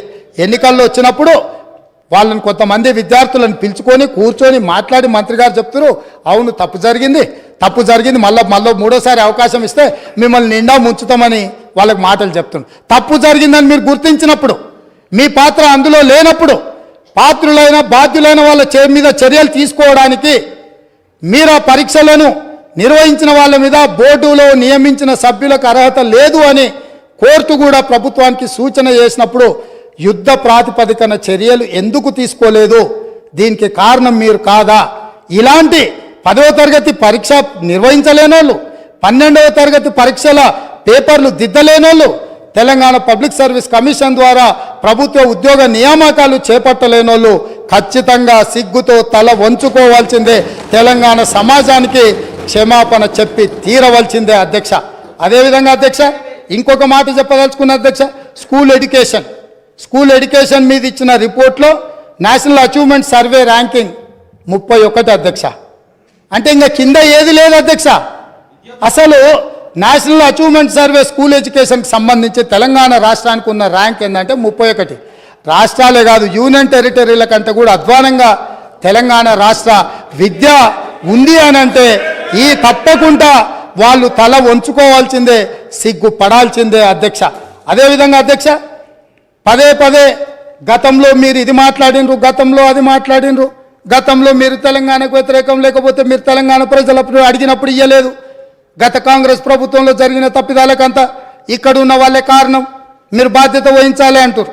నేను ఒక్క మాట మీ ద్వారా చెప్పదలుచుకున్నా అధ్యక్ష, ఉమ్మడి రాష్ట్రంలో సమైక్య పాలనలో 16 మంది ముఖ్యమంత్రులు 16 సార్లు ముఖ్యమంత్రులు ఉన్నవాళ్ళు ఎవరు ఈ ప్రాంతానికి సంబంధించి న్యాయం చెయ్యలేదు, ఇక న్యాయం జరగదు అన్న ఆలోచన వచ్చి తెలంగాణ ప్రజలందరూ తెలంగాణ జేఏసీ కింద కోదండరామ్ గారి నాయకత్వంలో అన్ని రాజకీయ పార్టీలు ఏకమయ్యి ఒక్క పాటలో నడిచి, అది మిలియన్ మార్చ్ కావచ్చు, సకల జనుల సమ్మె కావచ్చు, అనేక రూపాలలో ఉద్యమాలను నిర్మించడం ద్వారా ఆనాడు సహకరించని పార్టీలను కూడా కాంగ్రెస్ పార్టీ మాట్లాడి కాంగ్రెస్ పార్టీ లోక్సభలో శ్రీమతి సోనియా గాంధీ గారు యూపీఏ చైర్పర్సన్ గారి నాయకత్వంలో మన్మోహన్ సింగ్ గారు ప్రధానమంత్రిగా ఉన్నప్పుడు తెలంగాణ రాష్ట్రాన్ని మేము ఏర్పాటు చేసిన మాట వాస్తవం కాదా?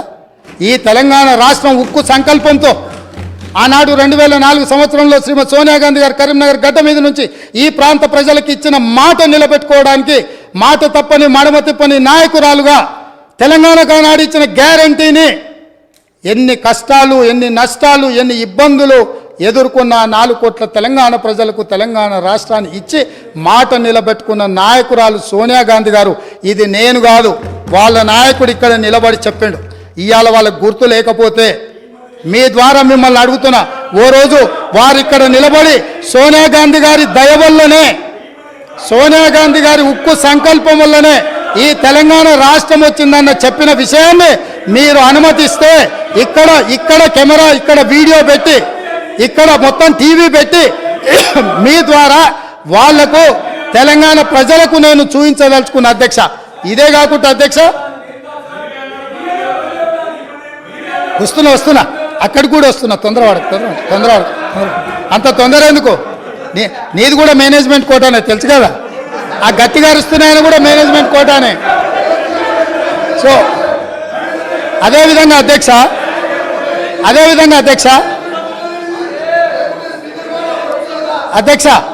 అదేవిధంగా 18 జూలై అధ్యక్ష బాగినాలే ప్రతిపక్ష నాయకులు 18 జూలై 1996 ఒక చర్చ సందర్భంగా, ఈ చర్చ 610 జీవో మీద తెలంగాణ సమస్యల మీద చర్చ జరిగినప్పుడు ఒక గొప్ప నాయకుడు, చాలా గొప్ప నాయకుడు అని చెప్పుకునేవాళ్ళు ఏం మాట్లాడినరో నేను చెప్పదలుచుకున్నా అధ్యక్ష. ఇది అసెంబ్లీ రికార్డులలో ఉంటాయి, కావాలంటే వాళ్ళు కూడా చూసుకోవచ్చు, లేదంటే కాపీ నేను మీకు పంపిస్తాను, మీ ద్వారా వాళ్ళకి ఇవ్వచ్చు. ఉద్యోగులకు సంబంధించి 6 సూత్రాల పథకం, జోనల్ సిస్టమ్ వంటివి దెబ్బతిన్నాయి. సర్ప్లస్ స్టాఫ్ను రాష్ట్రంలో ఏ మూలనైనా వాడుకునేలా వీలు ఉండాలి, కానీ ఆ విధానం లేదు. మనం విధించుకున్న ఆటంకం 6 సూత్రాల జోనల్ విధానం. సిబ్బందిని వినియోగించుకోలేక, పని లేకపోయినా కోట్ల లక్షల రూపాయలు నిరర్థకంగా పెట్టుకొని ఖర్చు చేస్తూ వృధా చేస్తున్నాం. ఈ విధానంలో మార్పులు చేయాలి, డైనమిక్గా మూవ్ కావాలి. ఆయా ప్రాంతాల ప్రజాప్రతినిధులతోనూ ఉద్యోగ సంఘాలతోనూ సంప్రదింపులు జరిపి జోనల్ విధానాన్ని తొలగించడానికి ప్రయత్నం చేయాలి. ఆనాడు 69 తెలంగాణ ఉద్యమంలో ఎంతోమంది అమరులై కేంద్ర ప్రభుత్వంతో కొట్లాడి నిటారుగా నిలబడి సాధించుకున్న జోనల్ విధానాన్ని, జోనల్ విధానం ద్వారా ఉద్యోగ ఉపాధి అవకాశాలలో తెలంగాణ వాటాను, కోటాను నిర్ణయం చేసి జోనల్ విధానం తీసుకొస్తే ఈ 18 జూలై 1990 నాడు ఆనాడు మంత్రిగా ఉన్న శ్రీ గౌరవనీయులైన కల్వకుంట్ల చంద్రశేఖరరావు గారి ప్రసంగంలోని పాఠం ఇది. వారికి తెలంగాణ ప్రజల పట్ల, తెలంగాణ విధానాల పట్ల ఉన్న నిబద్ధత. ఈరోజు వాళ్ళు ఇక్కడ వచ్చి వారి వారసులం మేము, మా అంత ప్రబుద్ధులే లేరు, మా అంత గొప్ప ఉద్యమకారులే లేరు, తెలంగాణ అంటే మేమంటే తెలంగాణ అని గొప్పలు చెప్పుకునే వాళ్ళు ఇదే సభలో ఇక్కడే నిలబడి కల్వకుంట్ల చంద్రశేఖరరావు గారు మాట్లాడిన ప్రసంగం ఇది. ఇట్లా మాట్లాడినందుకు వారి తరఫున ఇక్కడ మాట్లాడిన వాళ్ళు మొదట తెలంగాణ ప్రజలకు క్షమాపణ చెప్పి జోనల్ విధానాన్ని, 6 సూత్రాల విధానాన్ని వ్యతిరేకించినందుకు తెలంగాణ ప్రజలకు క్షమాపణ చెప్పి మాట్లాడితే బాగుంటుంది. చరిత్ర వెనకెళ్ళి తవ్వడం మొదలు పెడితే ఆ సమాధులల్లో మీరు కూరుకుపోతారు, మళ్ళీ బయటికి కూడా రారు. కాబట్టి పదే గతాన్ని తవ్వడం, ఎత్తిపోయడం అంటూ మొదలు పెడితే, ఈ పక్క నుంచి మేము ఎత్తిపోయడం మొదలు పెడితే మీరు తట్టుకోలేరు. అందుకే 2 జూన్ 2014 నుంచి తెలంగాణ రాష్ట్రం ఏర్పడ్డ తర్వాత జరిగిన పరిణామాల మీద మొదటి 9.5 సంవత్సరాలు మీరు పరిపాలన అందించారు, రాబోయే 10 సంవత్సరాలు మేము పరిపాలన అందించబోతున్నాం. ఇందులో సహేతుకమైన సూచనల్ని, సలహాలని మీరు ఇవ్వడానికి ముందుకు రావాలి అని చెప్పి నేను వారికి గుర్తు చేస్తున్నా అధ్యక్ష. అదేవిధంగా అధ్యక్ష, ఈరోజు ఈ తెలంగాణ రాష్ట్రంలో మనం నిర్ధారించుకున్న విధానాలు అత్యంత క్లిష్టమైనవి, బాధ్యతాయుతమైనవి. ఈ 6 గ్యారంటీలు మేమే గుర్తు చేసుకున్నామని కాదు, ఈరోజు వారు కూడా బైబుల్ లాగానో, గీత లాగానో, ఖురాన్ లాగానో పవిత్రంగా చేతిలో పట్టుకొని తిరగవలసిందే. ఈ 6 గ్యారంటీల నుంచి ఎవరు తప్పించుకోలేరు. ప్రతిరోజు శ్రీరామ జపం చదివినట్టు, లేకపోతే ఖురాన్ పఠించినట్టు, బైబిల్ని చదివినట్టు ప్రతిరోజు మేము ఇచ్చిన 6 గ్యారంటీలను వాళ్ళ చేత ఈ సభలో వెల్లువేయించే బాధ్యత నాది అధ్యక్ష. ప్రతిరోజు వాళ్ళతో మాట్లాడిపిస్తా. ఎందుకు అనంటే వాళ్లకు కూడా పథకాలలో ఉన్న గొప్పతనం అర్థం కావాలి, అర్థం చెయ్యాలి. అందుకే మీరు మిమ్మల్ని విజ్ఞప్తి చేస్తున్నా, రిక్వెస్ట్ చేస్తున్నా, వాళ్లకు అవసరమైనప్పుడు మైక్ ఇచ్చి వాళ్ళని ఎప్పటికప్పుడు మాట్లాడించాల్సిందిగా నేను కోరుకుంటున్నాను అధ్యక్ష. అదే విధంగా అధ్యక్ష, గవర్నర్ ప్రసంగము కాంగ్రెస్ పార్టీ మేనిఫెస్టో లాగానే ఉందని, మరి పెద్దలు చాలా అనుభవజ్ఞులు కడియం శ్రీహరి గారు, వారి పట్ల నాకు గౌరవం ఉంది. ఎప్పుడైనా మీరు ఇంతకాలము మంత్రిగా ఉప ముఖ్యమంత్రిగా పనిచేసిండ్రు, ఏ గవర్నర్ గారి ప్రసంగమైనా మా ప్రభుత్వం యొక్క ప్రణాళిక, మా విధి విధానాలు, మా భవిష్యత్తు ఏదైతే ప్రణాళిక ఉన్నదో ఆ భవిష్యత్తు ప్రణాళికలనే మేము క్యాబినెట్లో చర్చించి మేము భవిష్యత్తులో ప్రజలకి ఏ విధంగా మేము మేలు చేయబోతున్నామో, ఈ ప్రజల బాగు కోసం, అభ్యున్నతి కోసం మేము చేపట్టబోయే చర్యలు ఏమున్నాయో గవర్నర్ ద్వారా మేము ప్రజలకు వివరించదలుచుకున్నాం. గవర్నర్ ప్రసంగం అంటే క్యాబినెట్ ఆమోదం పొందిన ప్రసంగం. కాబట్టి గవర్నర్ గారి ప్రసంగం బల్లగుద్ది చెప్తున్న మా కాంగ్రెస్ పార్టీ మేనిఫెస్టోనే గవర్నర్ గారి ప్రసంగంలో పెట్టినాం. అది మా బాధ్యత. అది అల్లా తప్పగా తయారు చేసింది కాదు. నిబద్ధతతోని నిక్కచ్చితంగా మేమందరం కూర్చొని, ఎవరో ఒక్కరు ఎక్కడనో కూర్చొని ఏదో రాసి ఏదో ఇచ్చి ఏదో చదివించే విధానం కాంగ్రెస్లో లేదు. సమిష్టి నాయకత్వం, సమిష్టి నిర్ణయాలు, సమిష్టిగా పరిపాలన జరుగుతుంది, సామాజిక న్యాయం జరుగుతుంది. అందుకే కాంగ్రెస్ పార్టీ స్పష్టంగా చెప్పింది, 6 గ్యారంటీలతో పాటు 7వ గ్యారంటీ ఇస్తున్నాం. ప్రజాస్వామ్యాన్ని ప్రజలకు అందిస్తాము, ప్రజలకు స్వేచ్ఛనిస్తాం, ప్రజలకు సామాజిక న్యాయాన్ని అందిస్తాం, సమానమైన అభివృద్ధిని తీసుకొస్తామని చెప్పి ప్రజలకు మేము మాట ఇచ్చినాం. 2004 నుంచి 2014 వరకు తీసుకొచ్చిన సంక్షేమ పథకాలు, అభివృద్ధి పథకాలు ఈరోజు హైదరాబాద్ నగరంలో ఉన్నాయంటే ఔటర్ రింగ్ రోడ్ వాళ్ళు కట్టిరా అధ్యక్ష, అంతర్జాతీయ ఎయిర్పోర్ట్ వాళ్ళు కట్టినరా, మెట్రో రైలు వాళ్ళు కట్టినరా, హైదరాబాద్కి కృష్ణానది జలాలు వాళ్ళు తీసుకొచ్చిండ్రా, హైదరాబాద్కి గోదావరి జలాలు వాళ్ళు తీసుకొచ్చిరా, హైదరాబాద్లో ఈరోజు తీగల వంతెన మీద ఫోటోలు దిగుతున్న వాళ్ళు ఆనాడు కాంగ్రెస్ పార్టీ అధికారంలో ఉన్నప్పుడు చేసిన ప్రణాళికనే అన్న సంగతి అప్పుడే మర్చిపోయిందా? ఇవాళ మీరు నెత్తి మీద నీళ్లు చల్లుకున్నంత మాత్రాన గోదావరి తాగునీటి జలాలకు ప్రణాళిక పెట్టింది ఎవరు, ప్రారంభించింది ఎవరు, పనులు ముందుకు తీసుకొచ్చింది ఎవరు అధ్యక్ష? ప్రాణహిత చేవెళ్ల ప్రాజెక్టును ఆనాడు దేవేందర్ గౌడ్ గారు పాదయాత్ర చేసి తెలంగాణ ప్రజలకు ప్రాణహిత చేవెళ్ల ప్రాజెక్టు కావాలి అని అంటే ఒక తెలంగాణ బిడ్డగా దేవేందర్ గౌడ్ గారు కాంగ్రెస్ పార్టీ కాకపోయినా ఆనాటి కాంగ్రెస్ పార్టీ ఈ ప్రాజెక్టు ద్వారా 14 లక్షల ఎకరాలకు 38,400 కోట్ల రూపాయలతోటి నీళ్లు ఇవ్వాలని ఉక్కు సంకల్పంతో డాక్టర్ బాబాసాహెబ్ అంబేద్కర్ ప్రాణహిత చేవెళ్ల ప్రాజెక్టును ప్రారంభించారు. పెద్దలు వెంకటస్వామి గారి సూచనతోని ఆ పేరును పెట్టినరు. పనులు ప్రారంభించి చేవెళ్లలో అర్ధాంతరంగా ఆగిపోయిన పనులకు ఎవరు బాధ్యత తీసుకుంటారని నేను అడుగుతున్నా అధ్యక్ష.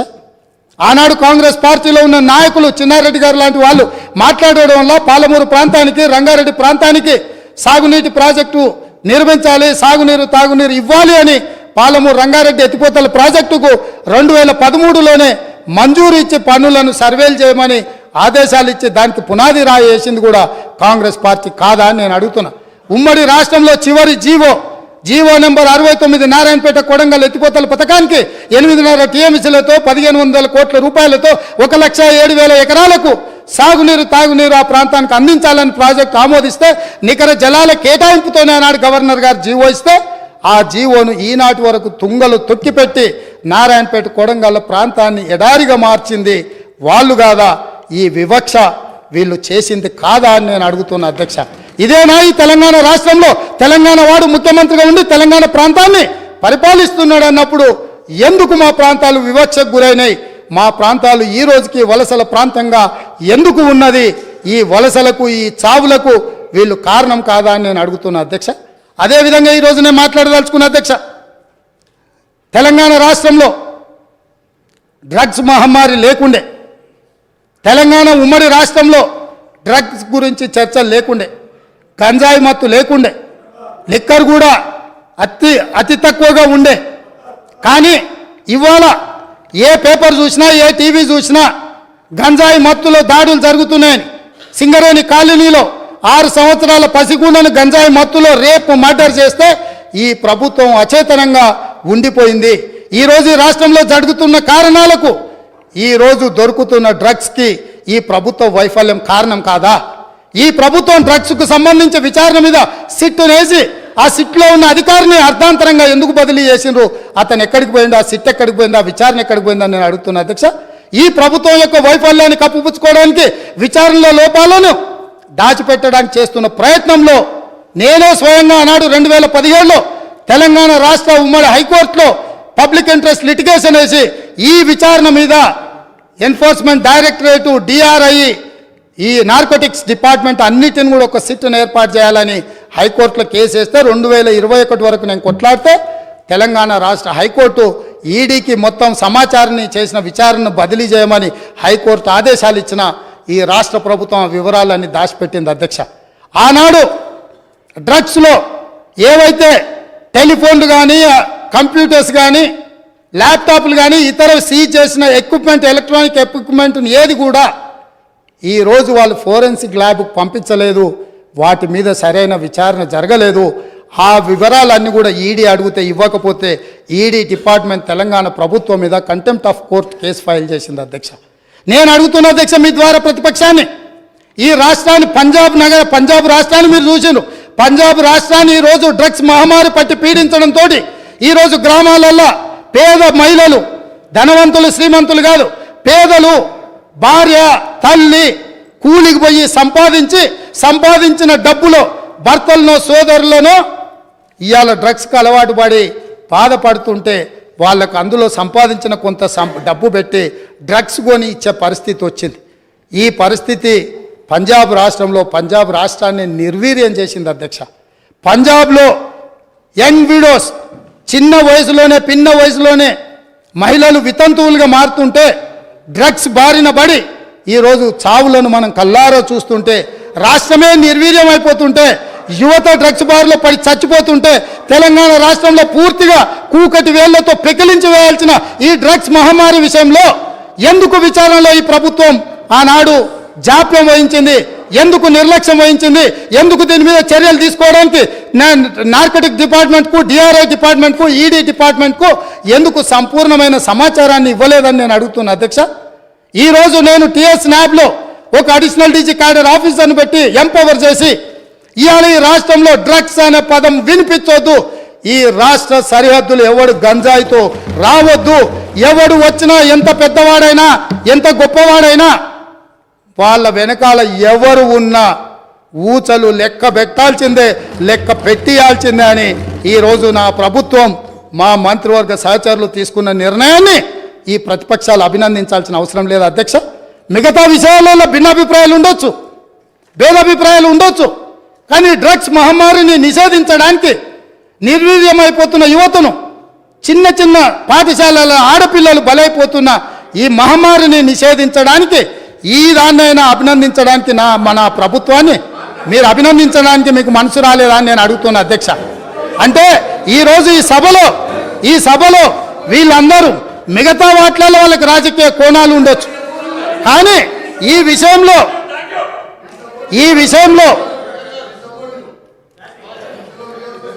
రన్నింగ్ కామెంట్ చేయకండి దయచేసి ప్లీజ్. సార్ పాపం తెలియక అట్లా అంటుండే, కానీ తర్వాత ఆయనకుండే బాధలు ఆయనకుంటాయి. ఎందుకంటే ఎవరైతే ఈ అంశం మీద పూర్తి స్థాయిలో మాట్లాడినరో వారు బాధ్యత తీసుకొని మిగతా విషయాలలో మాకు భిన్నాభిప్రాయాలు ఉన్నా డ్రగ్స్ నిర్మూలన విషయంలో, మత్తు పదార్థాలను నిషేధించడంలో, గంజాయి ఇతర మత్తు పదార్థాలను ఈ రాష్ట్ర సరిహద్దులను దాటి లోపలికి రానివ్వకుండా కంచేసి కాపాడాల్సిన బాధ్యత ఈ 119 మంది శాసనసభ్యుల మీద ఉన్నది అని మనందరం ఏకగ్రీవంగా ఈ విషయంలో ఒక అభిప్రాయానికి వచ్చినుంటే ఎంత మంచి సందేశం ఇవాళ తెలంగాణ ప్రజలకు చేరుండేది అధ్యక్ష. కాళ్ళు వనకాలి అధ్యక్ష. ఎవరైనా ఈ రాష్ట్రంలో గంజాయి కానీ, కొకైన్ కానీ, హెరాయిన్ కానీ ఇట్లాంటివి రకరకాల ఎన్నో పేర్లు పలకడానికి కూడా నాకు రాదు అధ్యక్ష. వీటన్నిటినీ 100% ఉక్కు పాదంతో అణిచివేస్తాం, ఎంత వాళ్ళున్నా బొక్కలేస్తామనే నిబద్ధతతో నా ప్రభుత్వం, మా ప్రభుత్వం పనిచేయబోతుంది. దీనికైనా వాళ్ళు పూర్తి స్థాయిలో మద్దతు పలకాలి అని చెప్పి మీ ద్వారా వారికి విజ్ఞప్తి చేస్తున్నా అధ్యక్ష. అదేవిధంగా అధ్యక్ష,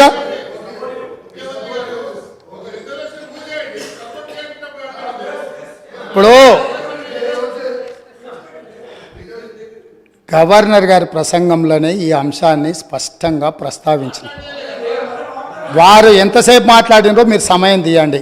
మా సభ్యులు ఎంతసేపు మాట్లాడినరో, టీఆర్ఎస్ సభ్యులకు ఎంతసేపు సమయం ఇచ్చినరో రెండు పోల్చి చూడండి అధ్యక్ష. ఈ విషయంలో మనకు భిన్నాభిప్రాయాలు, భేదాభిప్రాయాలు ఉండాల్సిన అవసరం ఏముంది అధ్యక్ష? ఏముంది? ఏమన్నా ఉందా అధ్యక్ష? ఇందులో నేను ఏమైనా ఎవరికైనా నష్టం జరిగే విధంగా, లేకపోతే వాళ్ళ కష్టం జరిగే విధంగా ఏమన్నా ప్రభుత్వం నిర్ణయం తీసుకుంటుందా అధ్యక్ష? ఇందులో కలిసి రావడానికి ఉన్న ఇబ్బంది ఏంది అధ్యక్ష? నాకు అర్థం కాలే. అందుకే వారికి అవసరమైతే ఇప్పుడు అడగట్లేదు అధ్యక్ష మైకు. ఒకవేళ ఇప్పుడు నేను ఇంతసేపు మాట్లాడినా మైక్ అడిగిన ఉంటే మీరు మైక్ ఇచ్చుంటే వారు మాట్లాడుతుంటే వారు మాట్లాడడానికి మైకు తీసుకొని ముందుకు వస్తే ఇవ్వండి అధ్యక్ష. ఇది ఒక మంచి కాజ్ కదా. ఈ ఒక్క మంచి కాజ్కి వారిని ముందుకు వచ్చడానికి మైక్ ఇవ్వండి అధ్యక్ష. గౌరవ కేటీఆర్ గారు. స్పీకర్స్ ఆయనకు బ్రేక్ తీసుకోవాలంటే బ్రేక్ తీసుకోమన్నాడు సార్, మాకేం అభ్యంతరం లేదు.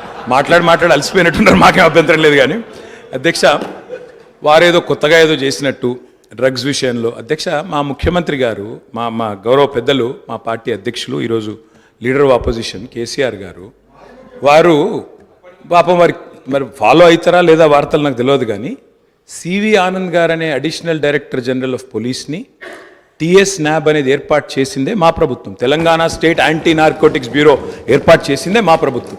ఏర్పాటు చేయడమే కాదు, సివి ఆనంద్ గారిని అపాయింట్ చేయడమే కాకుండా దాదాపు 9 నెలల కిందటనే ఆ కార్యాచరణ కూడా ప్రారంభించి మొత్తం అన్ని జిల్లాల ఎస్పీలు, ఇప్పుడు వారు చెప్పారు కదా ముఖ్యమంత్రి గారు, మొత్తం ఒక పూచిక పుల్ల గదిలొద్దు, అసలు గంజాయి అనేది కనబడొద్దు అన్న మాట ఏదైతే వారు చెప్పినారు అధ్యక్ష. పంజాబ్ గురించి కూడా గొప్పగా చెప్పారు అధ్యక్ష. మరి పంజాబ్లో నిన్న మొన్నటి దాకా ఉన్నది కాంగ్రెస్ ప్రభుత్వమే అధ్యక్ష, వారు మర్చిపోయినట్టున్నారు. పంజాబ్ ఇవాళ మత్తులో మునిగిపోతోంది, యంగ్ విడోస్ అనేది అయితే మాట్లాడారో అక్కడ ఉన్నదంతా కాంగ్రెస్ ప్రభుత్వమే. ఉడతా పంజాబ్ అనే సినిమా వచ్చింది కూడా మీ కాంగ్రెస్ ప్రభుత్వంలోనే, అది కూడా తెలుసుకోండి అధ్యక్ష. భిన్నాభిప్రాయం ఉంది అన్నారు, ఎక్కడుంది అధ్యక్ష భిన్నాభిప్రాయం? అధ్యక్ష, మేము ఒకవేళ భిన్నాభిప్రాయం ఉంటే మా ప్రభుత్వం ఎందుకు పెడుతుంది అధ్యక్ష? Telangana state anti narcotics bureau ఎందుకు పెడుతుంది? ఎందుకు సివి ఆనంద్ లాంటి కాంపిటెంట్ ఆఫీసర్ని పెడుతుంది? సరే మీరు తీసేసింది ఇవాళ ఆయన, అది వేరే విషయం. కానీ సివి ఆనంద్ లాంటి కాంపిటెంట్ ఆఫీసర్ని ఎందుకు పెడతాం అధ్యక్ష? ఇంకో మాట అధ్యక్ష, ఇట్లాంటి విషయాలు ఇప్పుడు ఈరోజు కాదు అధ్యక్ష, ఇట్లాంటి విషయాల్లో గౌరవ ముఖ్యమంత్రి గారు ఆనాడు కేసీఆర్ గారు మరి షీ టీమ్స్ పెట్టినా, రాష్ట్ర ప్రయోజనాలకు సంబంధించి ఏ అంశం పెట్టినా, ఈరోజు డ్రగ్స్ విషయంలో మీరు మాట్లాడినా 100% కాదు అధ్యక్ష, 1000% మా పార్టీ నుంచి పూర్తి సహకారం ఉంటుంది ఈ విషయంలో.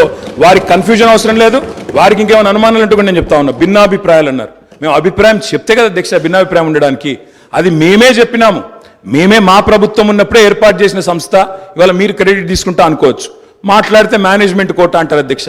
అధ్యక్ష, ఢిల్లీని మేనేజ్మెంట్ చేసి ముఖ్యమంత్రి పదవి తెచ్చుకున్న వ్యక్తి, ఢిల్లీని మేనేజ్ చేసి పీసీసీ పదవి తెచ్చుకున్న వ్యక్తి వాళ్ళ మేనేజ్మెంట్ కోట గురించి మాట్లాడితే అధ్యక్ష నేను అనలేదు అధ్యక్ష. ఇది కోమటిరెడ్డి వెంకటరెడ్డి గారు చెప్పినారు, పేమెంట్ కోట అని చెప్పినారు అధ్యక్ష. కాబట్టి ఆయన కూడా మాట్లాడితే బాగలేదు అధ్యక్ష, వారిని సవరించుకోమనండి ముఖ్యమంత్రి గారు.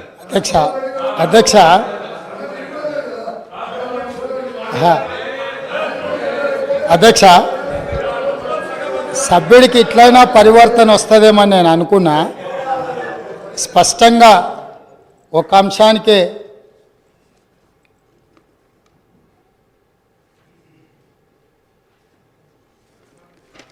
సభ్యుడు ఈ ఒక్క అంశానికే పరిమితమయ్యి స్పష్టంగా ముందుకొచ్చి ఇతర అంశాల పట్ల చర్చ జరగకుండా దీనికి మద్దతు ఇస్తారని నేను ఆశించిన.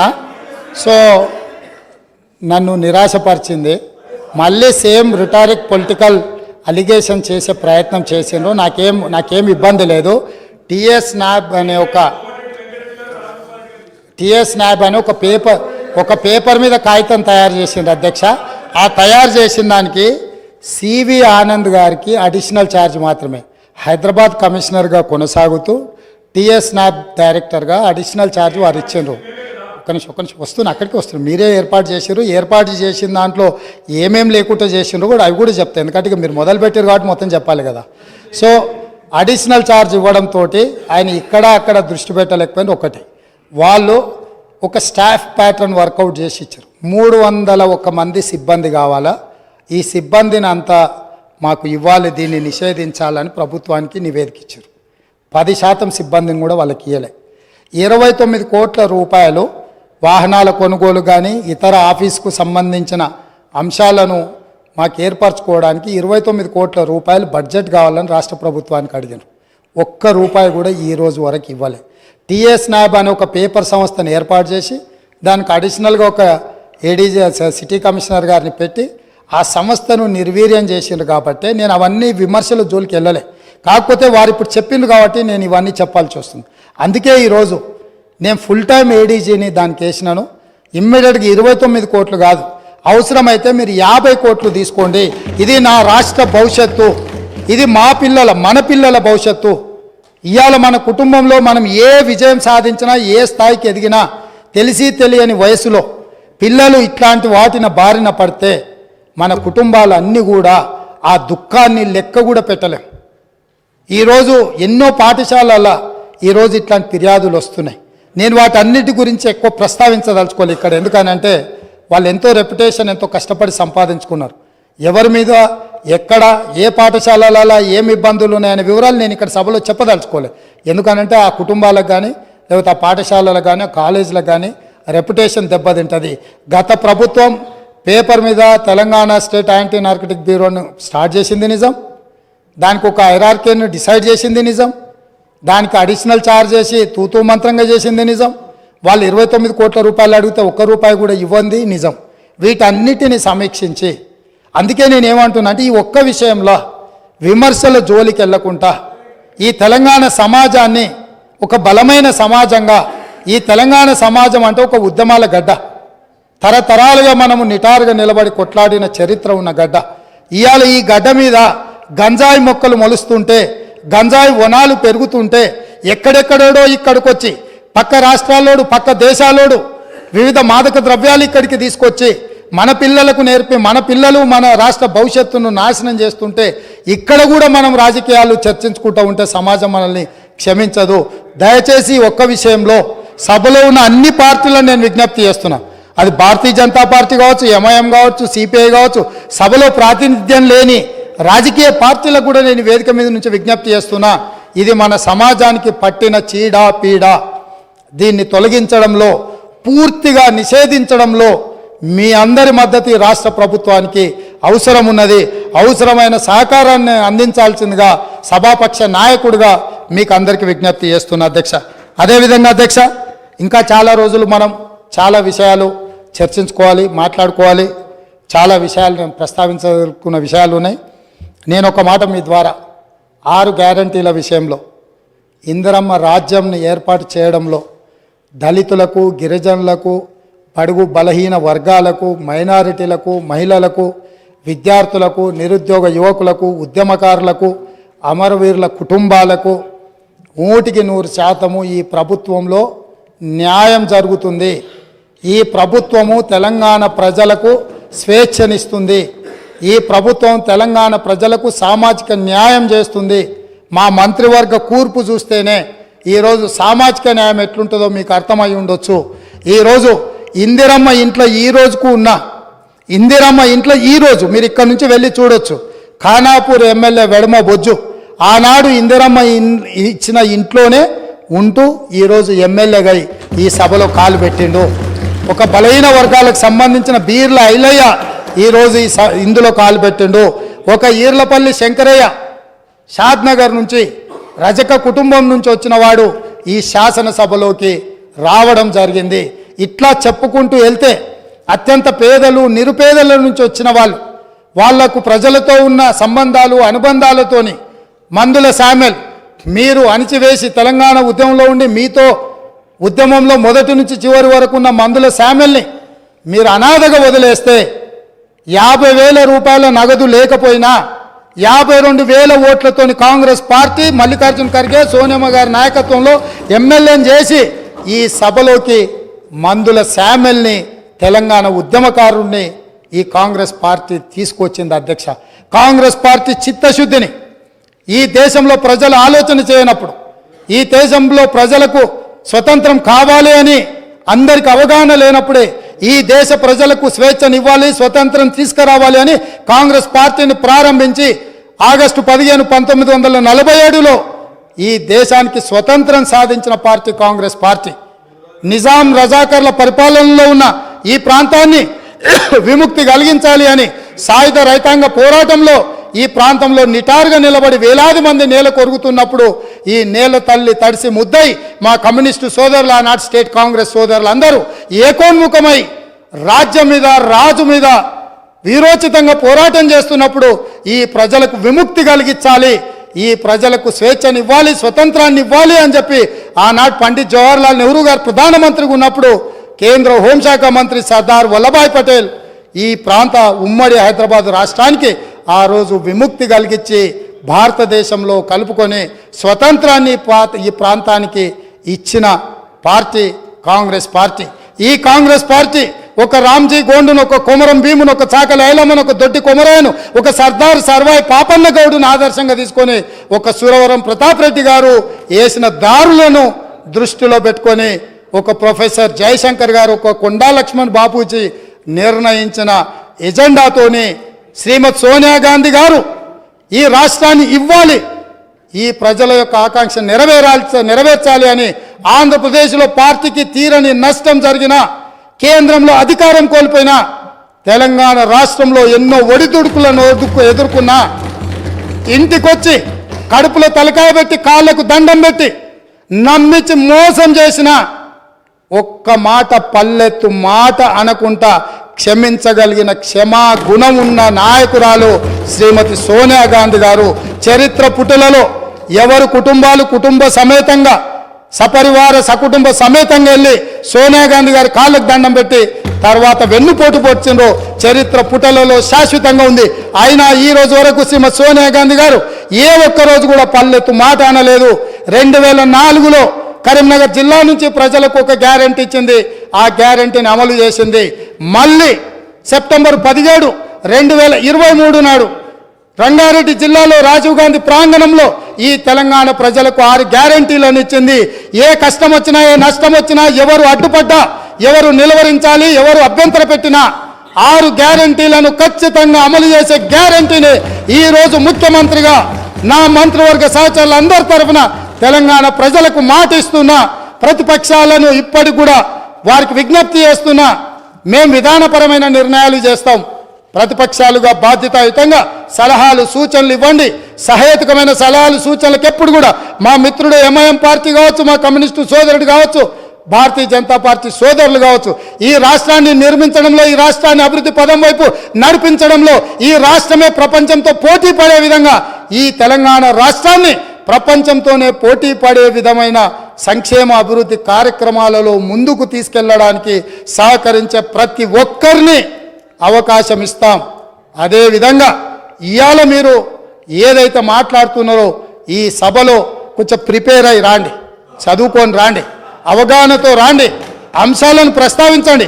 నా నూతన సభ్యులకు కూడా దాదాపుగా 50 మంది సభ్యులు మొదటిసారి ఎన్నికై సభలోకి వచ్చిండ్రు. వాళ్ళందరూ మనల్ని చూసి నేర్చుకోవాలి. ఎమ్మెల్యే పదవి అనేది తాత్కాలిక ఉద్యోగం కాదు, లేకపోతే ఎమ్మెల్యే పదవి అనేది కొంతకాలం ఉండి తర్వాత పోయేది కాదు. ప్రజా జీవితంలో ఎమ్మెల్యే అనేది ఒక బాధ్యత. మనం పాలకులం కాదు, మనం సేవకులము. పాలన చేయడానికి, అధికారం చెలాయించడానికి, నిరంకుశత్వాన్ని అమలు చేయడానికి మేము ఇక్కడికి రాలేదు. మేము పాలకులము కాదు అధ్యక్ష, మేము సేవకులము. 4 కోట్ల ప్రజలకు సేవ చేయడానికే మేము ఇక్కడికి వచ్చినాం. మీరు ఏ న్యాయబద్ధమైన సలహాలు సూచనలు ఇచ్చినా తప్పకుండా అనుమతిస్తాం. ఒకవేళ ఇక్కడ మీకు న్యాయం జరగలేదు అనుకుంటే మీరు నిరసనలు తెలుపొచ్చు, ధర్నాలు చేయొచ్చు. ధర్నా చౌక్లో మా మిత్రుల ఆమరణ నిరాహార దీక్ష చేయొచ్చు. తప్పకుండా ధర్నా చౌక్ను తిరిగి వాళ్ళు వినియోగించుకొని ధర్నా చౌక్ను మళ్ళా ధర్నాలు చేయొచ్చని మళ్ళీ ముందుకు రావాలి. వాళ్ళలాగా నిషేధితపు ఆలోచనలు కానీ లేకపోతే ఫ్యూడల్ విధానాలు కానీ కాంగ్రెస్ పార్టీ ఎప్పటికీ అమలు చేయదు. మళ్ళొకసారి ఈ అవకాశం ఇచ్చిన మీకు, ఒక మంచి సాంప్రదాయానికి తెరలేపిన గవర్నర్ గారికి ధన్యవాదాలు తెలియజేసుకుంటూ సెలవు తీసుకుంటున్నాను అధ్యక్ష.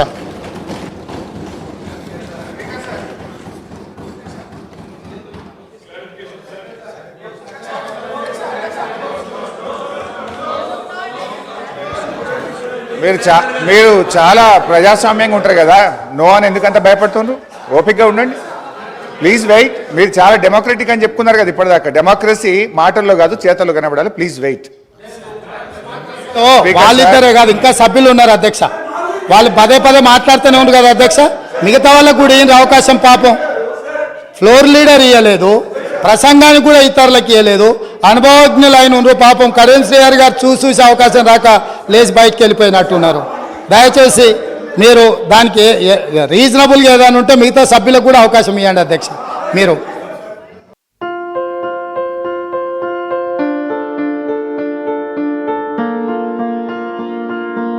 ప్రతి ఒక్కరికి అందుబాటు ధరలో అత్యాధునిక హంగులతో సర్వాంగ సుందరంగా ఆర్ఆర్ గార్డెన్ ఫంక్షన్ హాల్. మీ ఇంట జరిగే వివాహాలకు, పుట్టినరోజు వేడుకలకు, రాజకీయ పార్టీ కార్యక్రమాలకు, కార్పొరేట్ కాన్ఫరెన్సులకు, విందు వినోదాలకు అద్భుతమైన ప్రదేశం ఆర్ఆర్ గార్డెన్ ఫంక్షన్ హాల్. ఆహ్లాదకరమైన వాతావరణంలో విశాలమైన వివాహ వేదిక, సువిశాల పార్కింగ్ సౌకర్యంతో అందుబాటు ధరలో ఆర్ఆర్ గార్డెన్ ఫంక్షన్ హాల్. మీ ఇంట జరిగే ఏ శుభ కార్యానికైనా అతి తక్కువ ఖర్చుతో గ్రాండ్ గా సెలబ్రేట్ చేసుకునేందుకు అనువైన ప్రదేశం ఆర్ఆర్ గార్డెన్ ఫంక్షన్ హాల్. మా address Aleru to Kolanupaka road, Yadadri Bhuvanagiri జిల్లా. బుకింగ్ కొరకు సంప్రదించాల్సిన ఫోన్ నెంబర్ 8555993450 మరియు 8125847432.